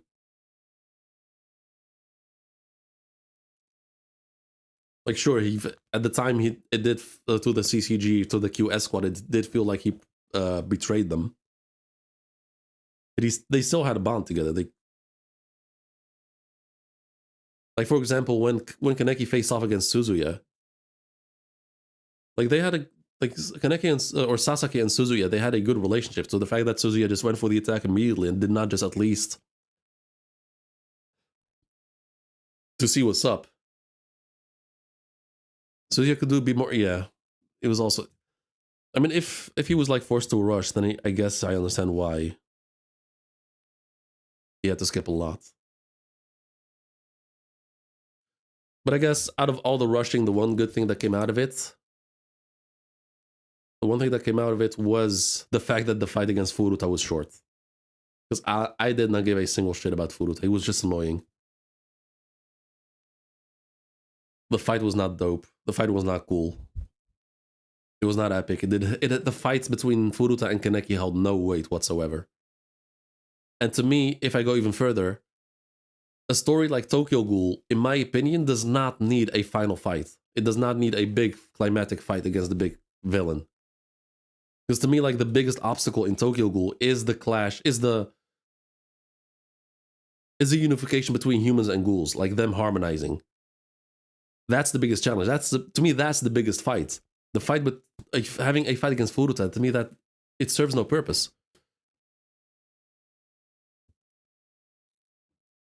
Like instead of Furuta, while Kaneki's going down to kill Rize, instead of Furuta being there, you could have easily had the centipede spawn like a big fucking block monster, like with all the skills of Rize and Kaneki, and have that be like the final obstacle before Rize. It would have been better than Furuta, in my opinion. But to me, Kaneki having a final fight was unnecessary, to be honest. I would have been happy if he just did not have a fight. Rize fight. Oh, that would be interesting. Rize. Okay, that did not come up to me, but Rize actually fighting. But to me, that would only work if Rize came to her own senses. Rize fighting as a puppet, as a mindless puppet, that would not work for me. But then again, Rize coming to her senses will make no sense to fight against Kaneki. Didn't really mind Furuta when I first read. On the second, I actually started to really like. Nah, fuck that. To me, the excuse me, it's not as bad as the example I'm about to give. But honestly, it's like Kaguya from Naruto. Like, why the fuck was Kaguya there? Kaguya came in the final 30 chapters. Meanwhile, Madara is being built up the entire time. And then in just comes Black Zetsu, one shots Madara, and in comes Kaguya for no fucking reason. And to me, that's how Furuta feels. Not the way, not as bad as Kaguya, but it's still, yeah. Now to rate Tokyo Ghoul as a whole, both RE and the OG, if I take the average 9, 7.5, my divided by 2, comes out at a 8 point out of 10.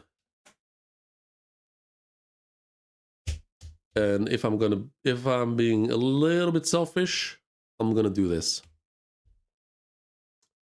8.5 out of 10 for the entire story. The good thing on reread is you notice Furuta being a lot in the background for the whole series. No, I get that.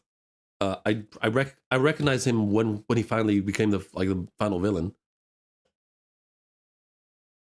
But he did not have the same effect as like Tobi from Naruto. So Furuta essentially plays the same role as Tobi, but he was not as prominent. Like, he did not do enough to get me that curiosity. Like, nowhere near. Like, didn't even come close. Like, Tobi was so active, he was so involved in everything that he was actually grabbing people's attention. It was like, hey, who's that fucker? And then and then suddenly you see the Sharingan and like the voice shift, and it's like, holy shit. With Furuta, that's not. It's not a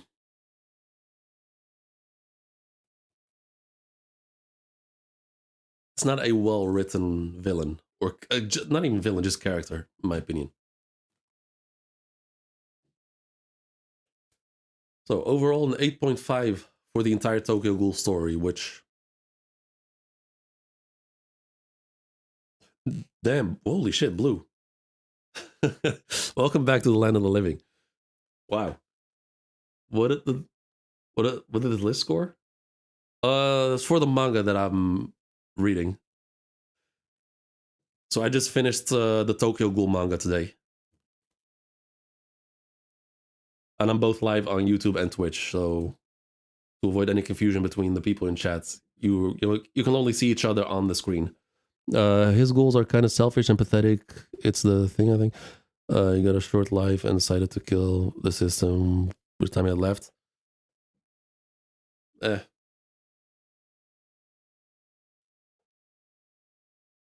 Whatever justification he had, I didn't care for him. He could have had Arima had the same life. He could have had him the villain in the end. Would have been better. Would make no sense, but it would be better because we were much more involved with Arima throughout the story. Like, Arima played a huge role throughout the story so for him to suddenly become a villain, even though it made no sense, it would be better than Arata. Yeah, Arata. Furuta, I mean. What am I saying? Arata. Better than Furuta. So your next manga, you're gonna read Evangelion?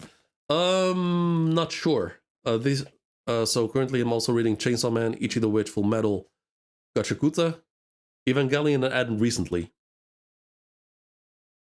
So Tokyo Ghoul is the only one I finished right now. And this took me, I think, well, how long did it? I think over half a year. I think I started in October, if I'm not wrong. October, November, December, January, February, March, April, June, July. Yeah, almost 9 months. So for Evangelion, I wanted to watch the anime. originally on stream and then like upload it on YouTube with an edited version. But on YouTube, I got a copyright strike, so I'm not gonna risk that. So I might just read the manga for Evangelion. So is left side and right? So the left side is how I rated the story in the first 5 chapters. So left, the scores on the left, those are the scores I gave the story on the first 5 chapters, and on the right is the total score at the end when I finished. So let me just do this. 8.5 out of 10 just to avoid confusion.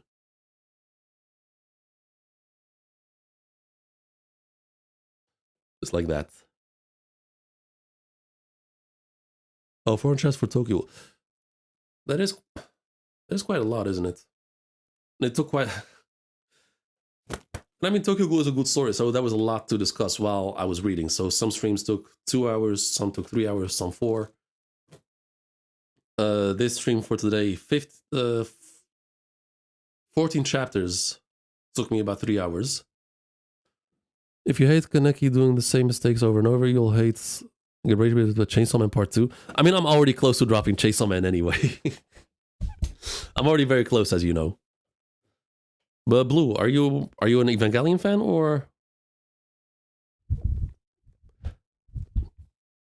Got a very back and forth between reading manga, light novels, and manga. Okay, fair enough. Because Evangelion, because it's such a classic, I wanted to give it a try and watch the anime. Because I got a copyright strike on YouTube, I'm not gonna risk it anymore. So I might just stick to the manga. As for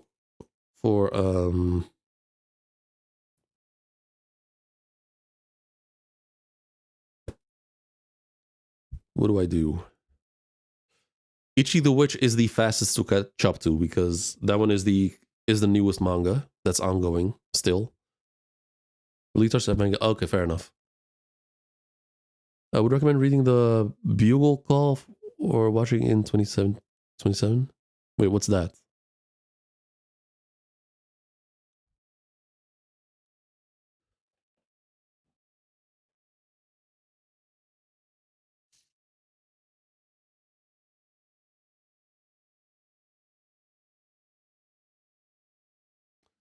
So for now, good dark fantasy. Oh, okay. It doesn't sound like a manga at all. But fair. Let's see.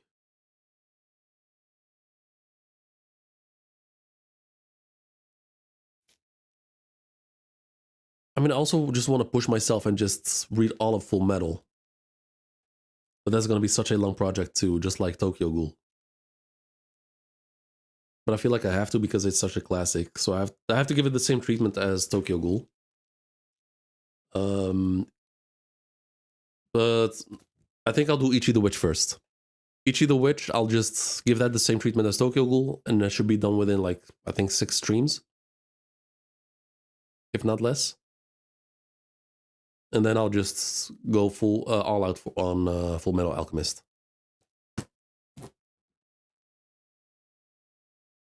Wait, wait, no, there's like 2. There's also Brotherhood, right? And that one has like 200, I think. Unlike Full Metal Alchemist, personally, I see the appeal. I gave it a good try, and towards the end, I was like, I mean, so far I've read like 20 chapters, and so far it's pretty solid. So like on the first few chapters, I gave it a 7 out of 5 out of 10, and so far it's enjoyable enough to continue. Like I enjoy it, and it so far it's nothing groundbreaking, but it's interesting enough to continue. But look, is anime. So, wait, so is there only like one Full Metal Alchemist? I thought there was. Huh?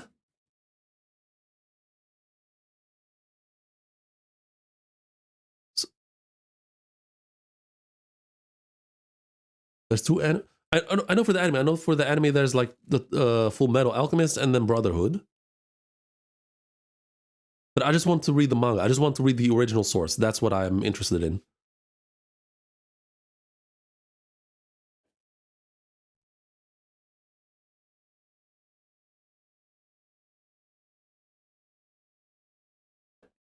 All right, Freerin is also on my list down there. Brotherhood is the never remake of the anime closer to the OG manga. Okay, no, hold up. Let me just look it up. Oh, that's the wrong one. Full Metal Alchemist. Wait, oh, wait, really? So it's just, so for the manga, it's just this.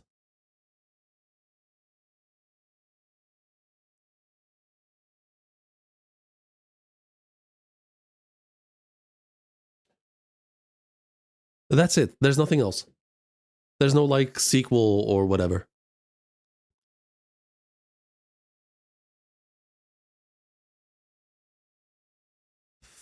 I have heard of Fable. Let me see. What does it look like?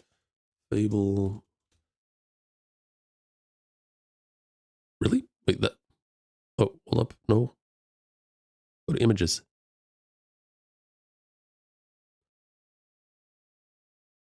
Okay, this is not how I envisioned it. I have heard of it, but I've never. This is not how I envisioned it. What the hell? Okay, I was not expecting this.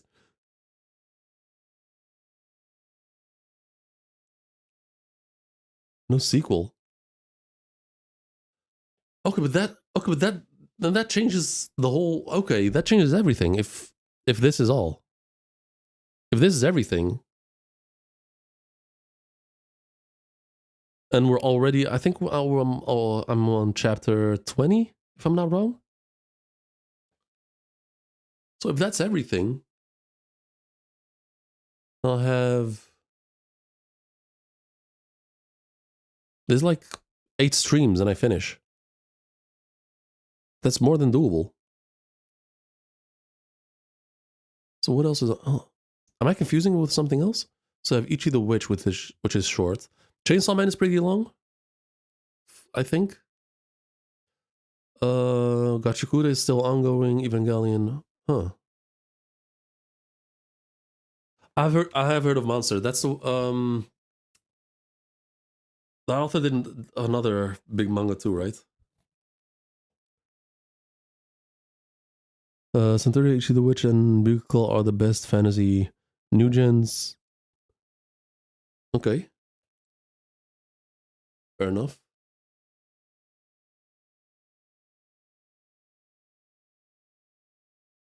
Monster like considered the best thriller manga.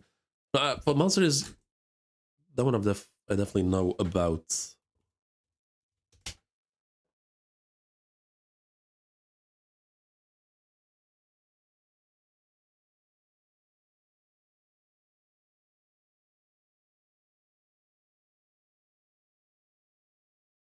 Hmm.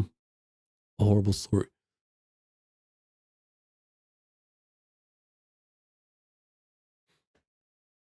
How many chapters is it?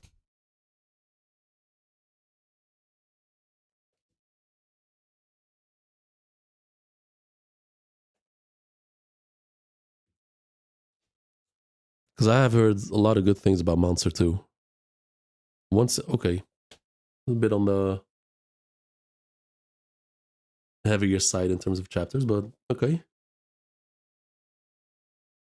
Monster I could add to the list, but hold up.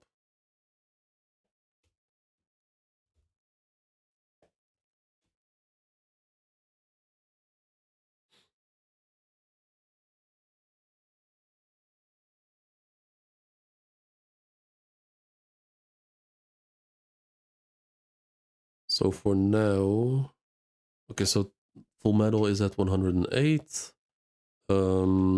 Ichi the Witch is at,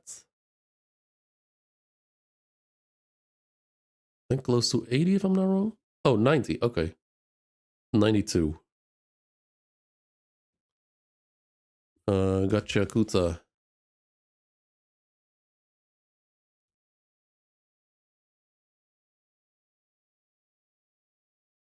Okay, that one is pretty far ahead. So I'll save Gachikudo for last then. So first off will be Ichi the Witch and Full Metal. Those are the shortest ones.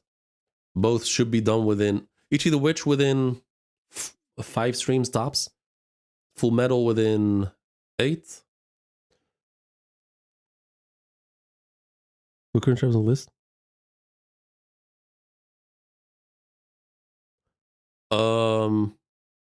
Because I usually put the... Because I usually put them on the thumbnail for YouTube, so that's how I keep up with them.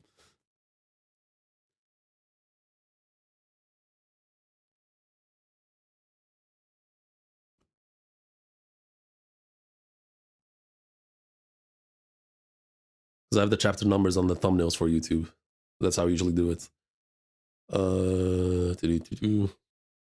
Yeah, so Ichi the Witch and Full Metal would be the first ones to go. The first ones I finish. Although Ichi the Witch is still ongoing, so... I was thinking at least the screen could... Oh, yeah, that's true. I mean, you're on Twitch, so yeah, it makes sense. But I am ending stream here. It is 9 p.m. and I still haven't had dinner.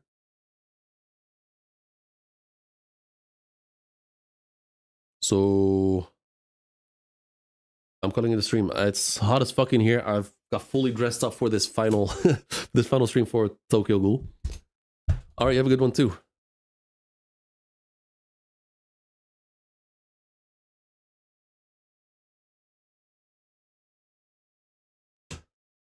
Huh.